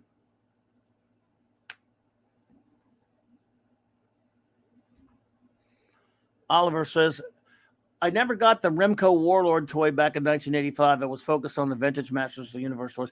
Yeah, I never got it either. They did that. They did that, and they did a Sergeant Rock one, didn't they? I wonder what that. I bet that. I'm betting that Warlord toy is a little bit expensive. Now, what do you think?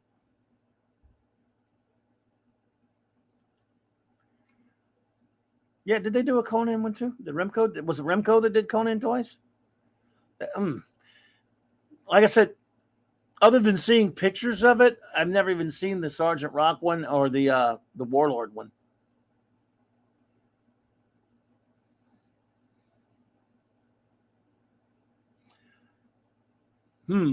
Weird. Yeah, it would have been nice to get that one. If you ever find that Warlord one, and if it's in the card with the card and still in box thing, try to get Grell to sign it for you.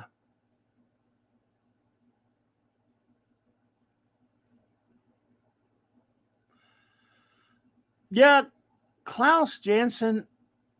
I think I met him at a con in New Orleans once.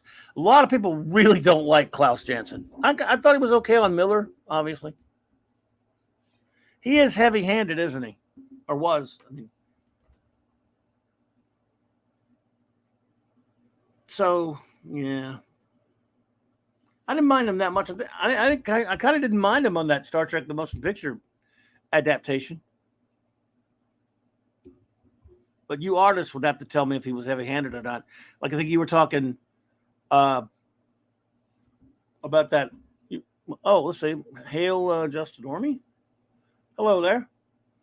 Huh. Heading to bed. Okay. Oh, well, thanks for popping in. Hello there, Normie. Good to see you. And I hope you have a great night. Thank you for popping in. I appreciate that. Max Redstone says, just saw the Star Wars Visions trailer. I don't know what that is. Words can't properly express my disinterest. Verizon re-upped my free 6 months of daily Disney Plus. No thanks. You can't revive something that's dead and buried. No, I agree with you there. Now I don't know Visions. Oh, I think isn't that their stupid ass cartoon that they did? It was really awful.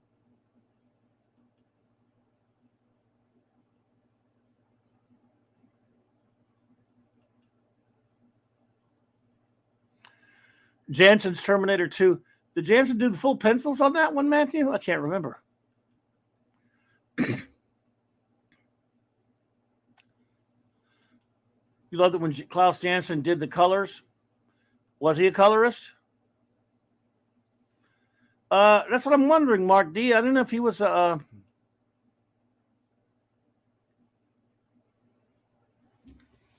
colorist or what.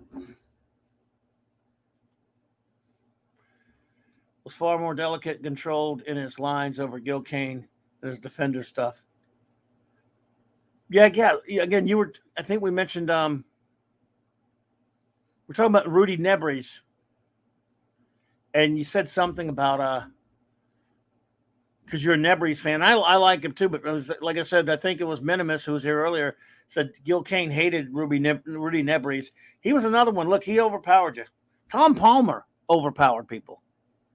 John Byrne loved Tom Palmer on his pencils for some reason. And when he inked him on that Silver Surfer special, I know he inked him later on the X-Men Hidden Years or whatever. But I don't know about I was never that big on Palmer. Was okay on Adams. Some of those guys were really. I mean, they had some distinct inking style, but I think it's a lot of times they had to do a lot because they got given very. I mean, was it because they got very light layouts sometimes in the mail, and they said you got to do something with this? Yeah, a lot of Jansen in Dark Knight Returns. That's true.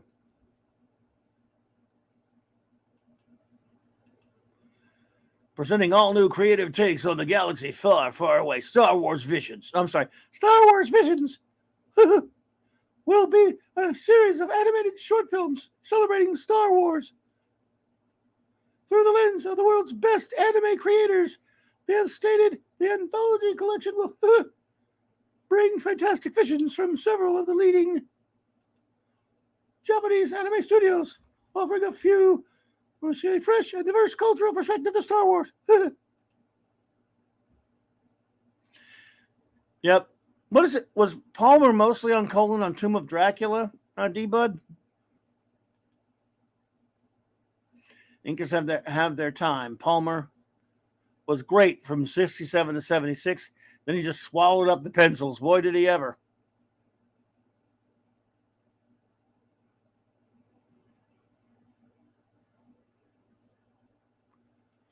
Yeah.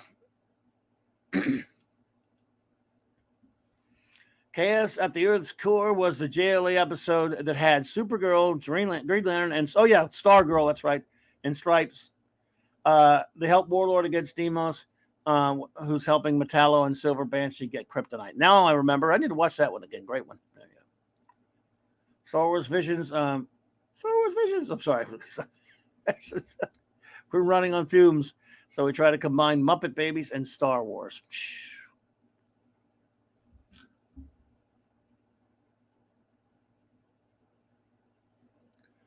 Yep.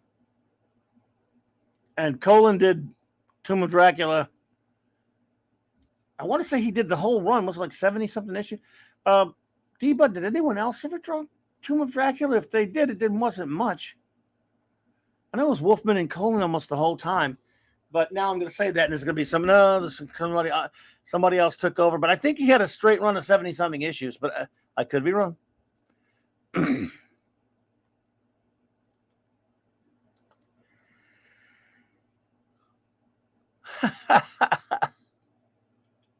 Oh, man. Oh, boy. Well, what can you do? What are you doing, Mark D with a C? What's up with you, duder?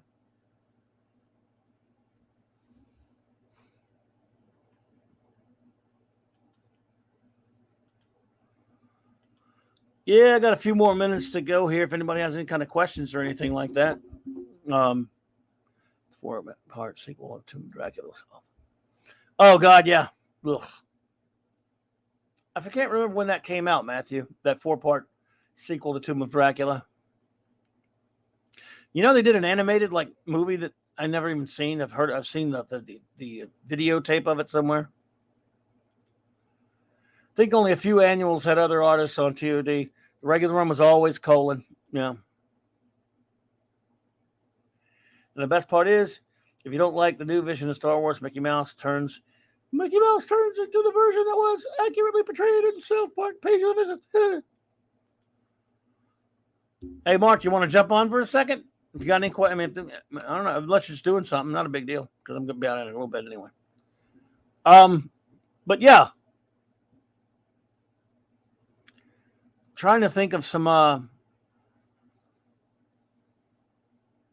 got more topics to do videos about, although that may not be a good idea. Maybe I should stop doing videos. I don't know, but I'm having too much fun with the spinner rack ones. Yeah, cool. So, well, see, I can't remember when that Dracula sequel came out. That comic now that you just mentioned, Matthew.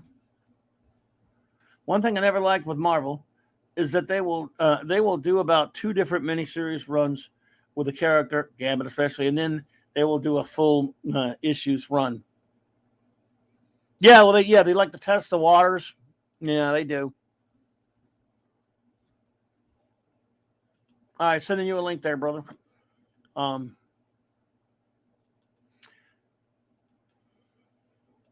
They test the waters with those things. And it's funny because there were plenty of miniseries they did that, and then they didn't do a regular series. Thanks, D-Bud. Appreciate that, man. Bobby, have you read any of the Jericho comics that came out after the series was canceled? How are they? Jericho? No, I have not. I have not read any of those. I never watched. If you're talking about the show Jericho, I have never actually watched it. I must confess. I know of it and know it's very popular. Unless you're referring to the DC comic book character Jericho, but I'm not sure which one now. But I have not, Max. Either way, I remember Jericho had a Teen Titans Spotlight special by Perez, but I don't think you're talking about that. I think you're talking about the TV show. Because they did comics on that, I think. I know you'll let me know. I trust in you that you will let me know.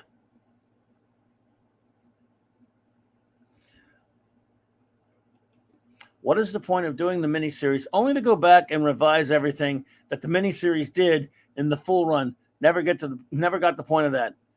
all they look at is numbers. I mean, even if you're going back to the shooter days or beyond it or whatever, if they think, if a lot of people bought the miniseries, that's it. That's how Wolverine. Look, that's how Wolverine got it. I mean, I was running a shop at the time, and we all just it was a common thing to say Wolverine's so cool after that Wolverine Alone issue that Byrne did when the Hellfire.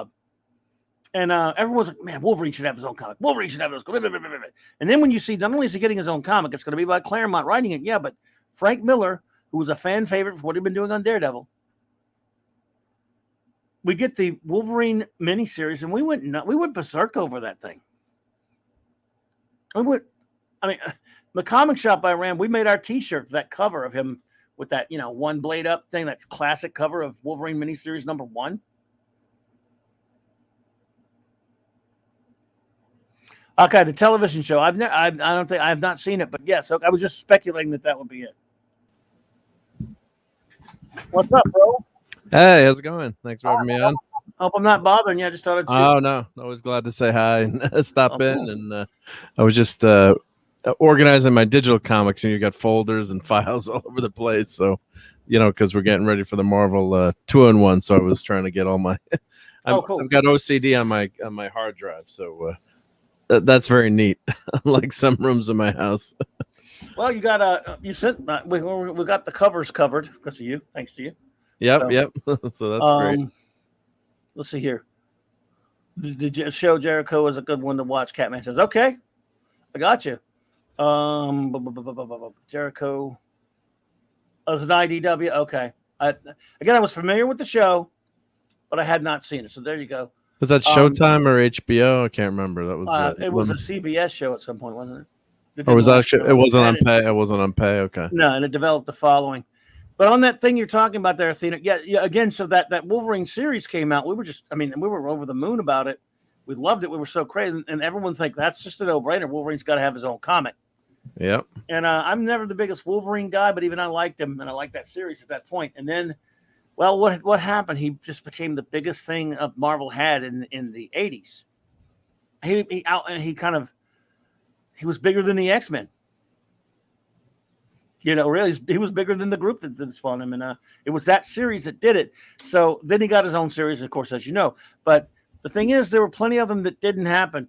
The miniseries was always the testing ground for a character getting his own series. Remember Vision and Scarlet, which had a couple of miniseries, but they didn't really give them their own series.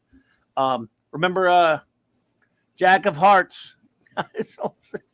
Yeah. It's and many others got their own series, and it didn't happen. Hungry Boy says, Marvel 2-in-1, gonna be some great Byrne memories. I did like his run on there. Oh, CW? Jericho was CW. I thought it was CBS. My bad. I thought there was an old show called. Okay, now I'm confused. I could have swore it was CBS, but Max would know. He's a fan of the show. So sorry about that, Max. What's considered the first? Was Hercules considered the first limited series, or what's the first Marvel limited series? Oh, the first Marvel limited series. Would that have been Hercules back by Layton? Hercules Prince of Power was. I think it was. Was that before? Was it after Wolverine? Maybe a little bit after. Someone will know, yeah. But that was that's one of my favorite series too. But when that Wolverine series came out, all my buddies were like, "Oh, got to get to we had to jump on a train for a few stops and get down to the newsstand or store that had it."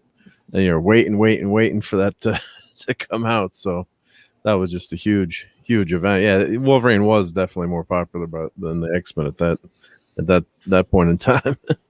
And, yeah, that thing blew him up. I mean, it blew Miller up even more than Daredevil was doing for him. So, D. Oberg, Doug says, Tomb of Dracula. That was 2004. That was the 4th series, written by Robert Rhodey, penciled by James Talagason, don't know him, and covered by Bill Sienkiewicz, who needs his. Never mind, like I said. Every 1,000 years, the Chrysalis state, leaving him invulnerable. Well, I love I'll stick with the Wolfman Colon stuff on that one, bud.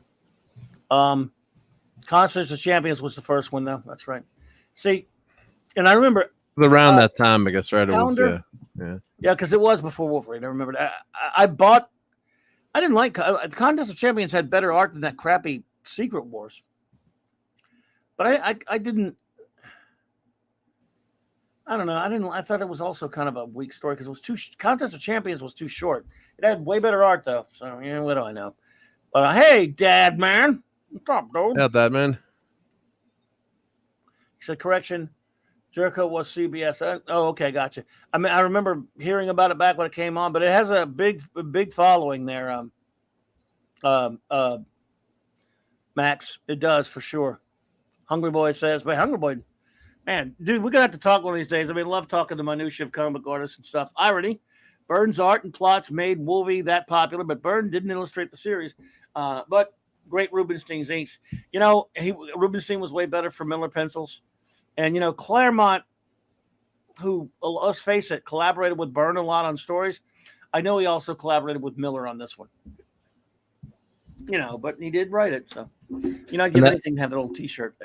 Yeah, well, that series is great, too. I mean, it wasn't just the hype, but it was actually a great comic. And that opening scene where he's chasing down the guy that's illegally hunting the grizzly bear, and he tracks him down and he, you know, takes him out. You know, that's just a great opening scene. The artwork's fantastic. And, you know, that's one of those that sticks in your mind when you, as you read as a kid. I still have my issue number 1 of that. I must have read it so many times. It's probably not worth much anymore, but that was just a classic. I don't know. What did you think of that series when it came out? Oh, we were nuts for that thing. Yeah, right. I mean, I had already, at that point, I was around like 18 years old or something. And there was a shot where it's just getting going. And like I said, that cover, we got that cover. We made the T-shirt out of it. Yeah, with the finger. Yeah, come and get it. I'm Wolverine. I'm the best at what I do. What I do is not very nice. Yeah, but the one thing you missed today too is Jackman's so tall. Like you missed the runt. You know, calling him the runt, and you know he was kind of like the underdog. You know, even though he's virtually indestructible now, but people would never expect him to be that strong or powerful or. You know, because in the comics, isn't he like 5'2" or 5'4" or something? Or, you know, that whole part of his character has been lost. You know, with the Hugh Jackman, which I think he's fantastic in the role. But isn't he like 6'4" or something? Hugh Jackman. I don't know about. Is he 4? Is that much? I don't know, but no, he's pretty. But he's a tall guy, though. It's not. Yeah. So and Wolverine's one. But yeah. It was a definite change to the character, but I guess the reality was people weren't going to accept him as a leading man type. If he looked like he was in the comics, that's one of those changes I can kind of. I mean, and you know me with changes, but I don't like that too much. But see, and also that might be a fact that yes, I like that miniseries. Yes, I like that Wolverine alone comic. Wolverine has never really been that big of a deal to me. Sorry, Wolverine fans. He's okay. Look, he's fine. He's just. You know, he's an anti-hero. I'm a bit more of a fan of the traditional superheroes. Doesn't mean I don't like him. I do. I was never the biggest X-Men guy either. I'm a Fantastic Four guy. I love the traditional teams like FF and Legion and Justice League and Avengers and FF. I mean, the X-Men are perfectly fine. It was a great book for a while there when the Claremont Cockrum and Claremont Byrne. And then after a while, I just kind of dumped it. I mean, I like the Paul Smith run a little bit and the Barry Windsor Smith stuff, but for the most part, I wasn't, so it's not, it's just, I guess I'm not that big on Wolverine. He was fine. So the change didn't bug me much, but I certainly understand it. He's very different from the comic book version. But that miniseries was terrific. That was a great story. And we were excited about that. The movie got close to it, but just that third act failed. And I didn't like the way they translated that opening scene from the comic to the movie. It lost some of the, meaning, I think, or the kick-ass moment to it with the going after the hunter. I'm trying to remember, they changed it up, and it's like, and then that third act was kind of ridiculous. Max, take it easy, buddy. Thanks for being here, man. We appreciate you. Yeah, you talk about the first X-Men movie, right? Yeah, or not the X-Men. No, the which Wolverine? The second Wolverine movie where they adapted that, or not Origins, not Origins, but the one where they tried to adopt the limited Wolverine. Was it the Wolverine? The Wolverine. I never even watched that one. Oh, I didn't like Logan that much either. Yeah, well, that's the only one I haven't seen. I think it was the Wolverine. It's decent, but they just switch things up enough where if you're a comic book, I wanted the scene exactly. I'm like, don't change anything. Don't switch it up at all. It's so perfect. Why are you doing it? So. Marvel, Athena says Marvel had at least 3 or 4 different Doctor Strange runs. That's true. Marvel just kept running out of ideas for Strange, considering that classic Doctor Strange was very close to being deity and omnipotent. He had a lot of opponents that would argue with that, though. So it's just that, he was in Strange Tales, when the Ditko stuff, the Dan Adkins stuff, things like that. And then thinking about Doctor Strange, it's kind of funny. He was never like my top favorite characters in. I certainly like him a lot, but he looks so damn cool, and is always, because of the nature of what he does, it's always such a great visual comic, and they're always great artists on the series. I mean, good God, Frank Bruner, Marshall Rogers, even Michael Golden work on there. Gene Colan's Doctor Strange was kind of okay. I don't know. I love Colan, but he's more of a Daredevil, more of a Tomb of Dracula kind of guy to me. But Doctor Strange should, have the weird Ditko stuff look to it and all that stuff. So I like him, don't get me wrong. But to me, that was just a visual character that was always intriguing about him. And he just looks so cool, Yeah, he's got that great cape, and then the gloves. I've got some cool action figures of Doctor Strange too. So it's got one where the cape lets him float. Yeah, I think you had the same one. Yep. But so that's a great. Yeah, the one with the blue head. I don't remember grab it, but there was one. Well, there's one. No, I got it at the Disney store a few years ago, and it's kind of slightly bigger than the ones you see in the Marvel Legends packages. It was some kind of specialty or whatever, and it comes with. Well, people don't understand, or just see it as kind of where it has a blue head, quote, a blue head. What that is for a short time in the late 60s, I believe it was, maybe early 70s. I can't pin it down exactly. They decided to make him look more like a superhero.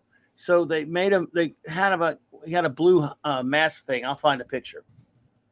And they had a figure that had a blue head. That was that. Oh, word.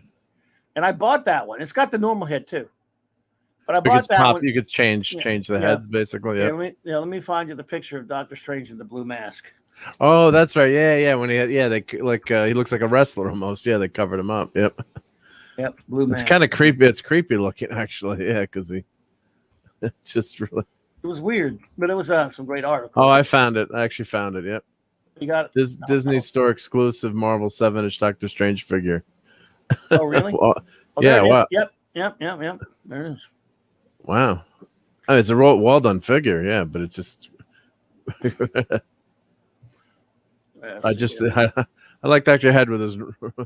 Doctor Strange is the normal head. Yep, but that's a cool alternate. Yeah, and they've got both too. So that's very cool. Yeah. So you went to the store and you violated your action figure. Oh yeah, but no, not long enough ago. I did definitely. It was a definite violation of the moratorium. But look at it, man. I saw that and I go, oh my God, they got the blue mask thingy.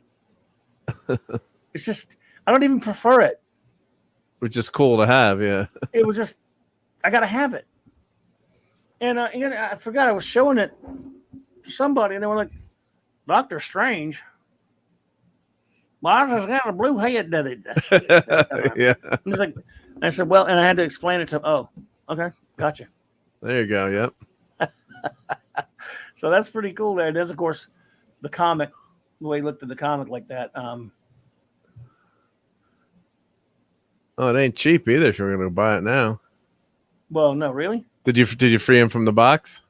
Oh, well, dude, who are you talking to? Of course, right? Stupid, yeah. Around $60 on eBay. On no kidding. Wow. Yep. Well, I mean, that's just the one seller I found, but yeah. The regular one is $35. Yeah, so that's everyone. Yeah, if you're gonna get it, might as well get him with the blue head too, right? As an option. Yep. Yep. Because some of my statues have that too. Yep. Because I have like Thor with you can switch out the head on some of my statues. Yep. Doctor Strange 177. It took over. Doctor Strange took over the numbering of Strange Tales, I think, or something. Anyway, it would be hard for Marvel to try to level up the character if the character is already Sorcerer Supreme. Yeah. Not much Marvel could do to make Strange grow more, except to make him weaker and weaker. Well, that's why they always had to put him up against some pretty bad adversaries like Dormammu and such. I had a feeling Marvel will kill Wolverine one day, and didn't they already do that 100 times in 2013? Yeah.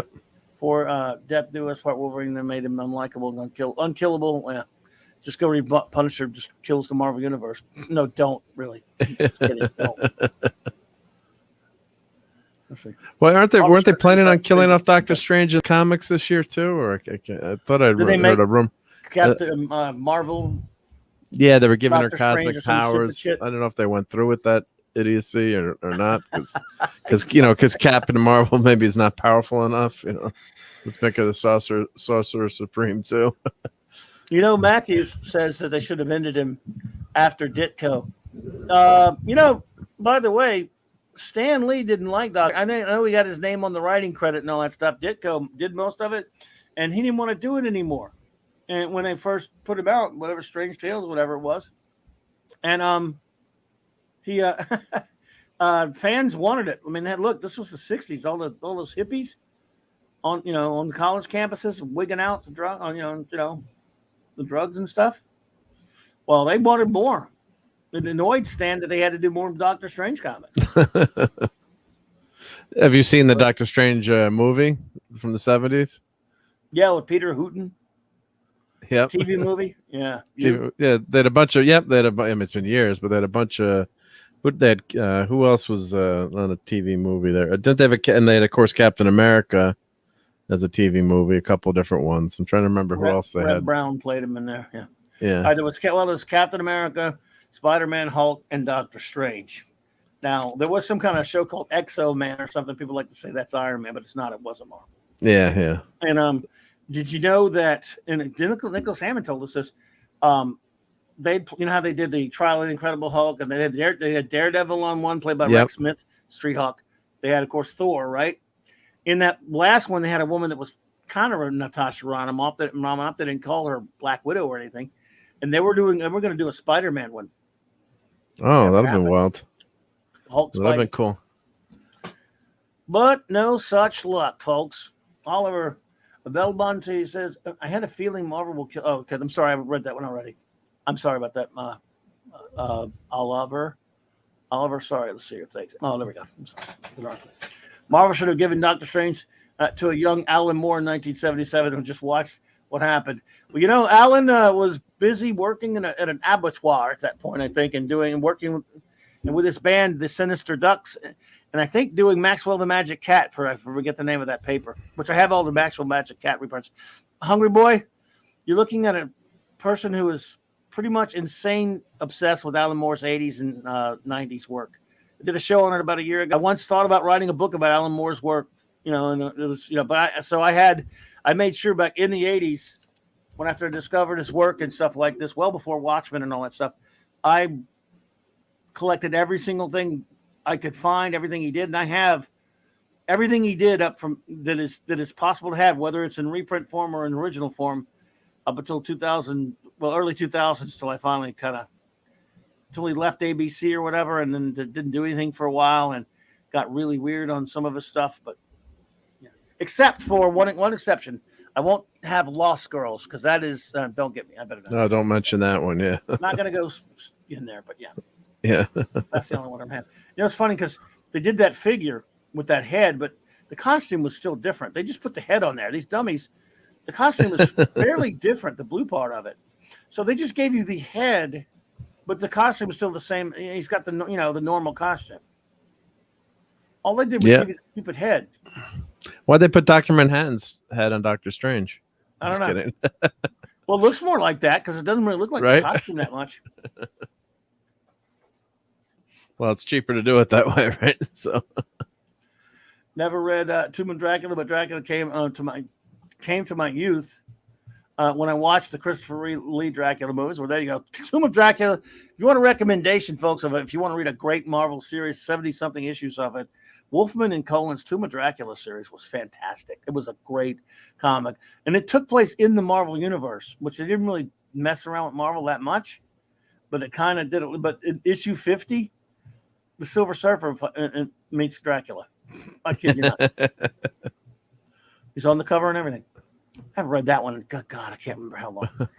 The only superhero show that I remember from the 70s was Wonder Woman. Well, that's a memorable one there, Dad, man. Yeah, it's a great one, Dad, man. Yep. Linda Carter.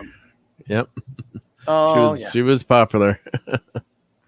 Gerber was Marvel's Alan Moore of the 70s. That's actually pretty true, Matthew Pounder. He was a maverick, and you know I loved his defenders, and he was a whack job too. Let's see. Let's rap about Miracle Man, aka originally Marvel Man. Yeah, loved it. Are we buffering? I see a little bit of buffering. I don't know if that's my computer or. I can't tell from the side. I'll tell you one thing. D-Bud's comment was not showing up for me for a second. Something must be wrong with YouTube. You know, or maybe it was. I think it happened on StreamYards. I'm not sure. My video I did today had a little skip. Yeah. And I buffered. I thought it was just I went back and watched it. I downloaded the video from StreamYards to look at it, and it does have a little skip in it. Yeah, so I don't know which fault. I've never seen that debut. You know, it's not debut, I'm sure, but it just says buffering. I've never seen that for a comment that says buffering. Yeah, I hope he's not stuck in the negative zone or something.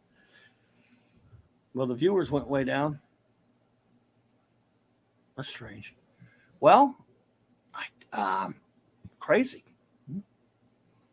So I don't know, man. Well, we're at the mercy of StreamYards and YouTube, so. Yeah, well, I tell you what I do here, folks, is just wrap it up. Anyone have anything else that they would like to say in the chat to me before we get out of here? What we're going to, I'll do some show notes while you think of it. Let's see here. And again, thank you all who watched the video today. I have fun making them. Tomorrow, the Global Geek Gang shall gather for some team up extravaganza talks. This time it is not the team ups that have happened, the ones that haven't that we would like to see happen. So we're gonna have a little fun looking at some of that. And I don't have a card for the other one, but Star Trek, Saturday at Star Trek, 9 p.m. Central Standard Time. Of course, finishing the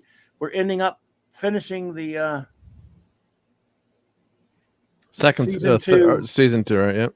Yes, of the Next Generation. So that will be fun. Only 2 episodes, really 1.5 if you think about it. And so only 2 episodes to go, and then we'll start afresh the week after with Well, you're gonna do 4 episodes, right? You're gonna do 2 and then talk about the season, then the next 2 from season 3, or are you gonna? Well, yeah, we're gonna just finish the last 2. Yeah, we'll recap the season a little bit, but which will be shorter. Dad Man, you shouldn't have. $4.99 super chat. Thank you so much, Dad Man. I appreciate you, buddy. Thanks again for the Green Lantern First Flight and animated series recommendations. Was highly skeptical of anything new. Well, they're not that new though, but these have been awesome.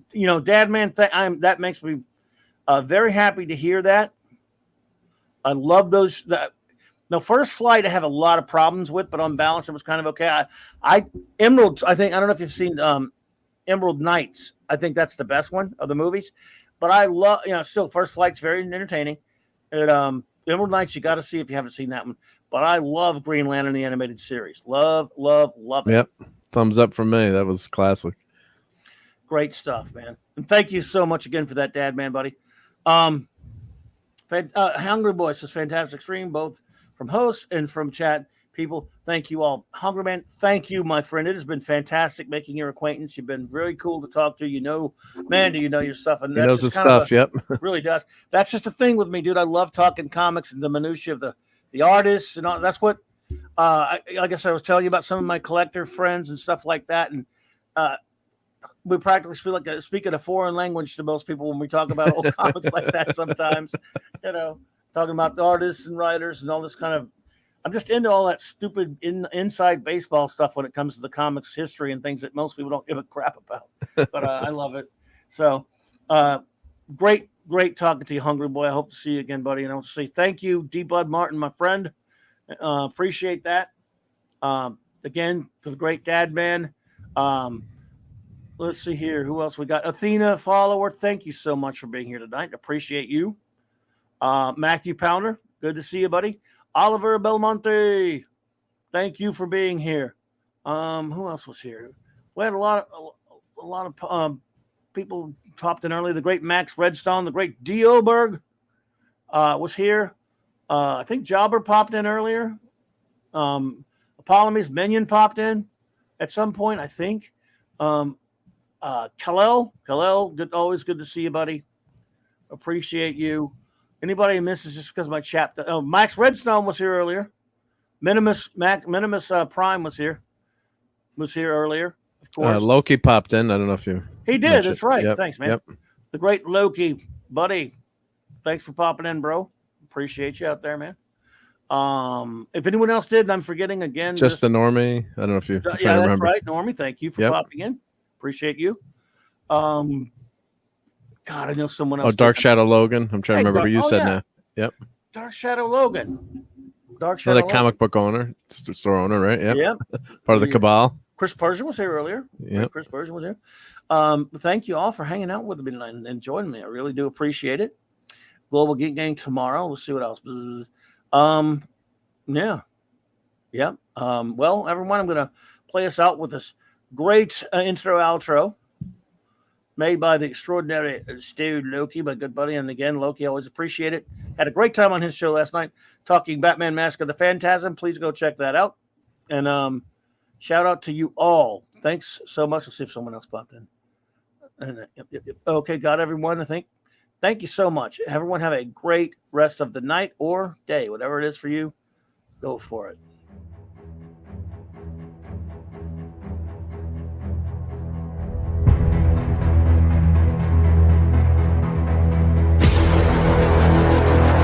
D.D. Myers, Catman D.D. Myers, thank you. Keely Chow also. I have a bad memory. I'm so sorry.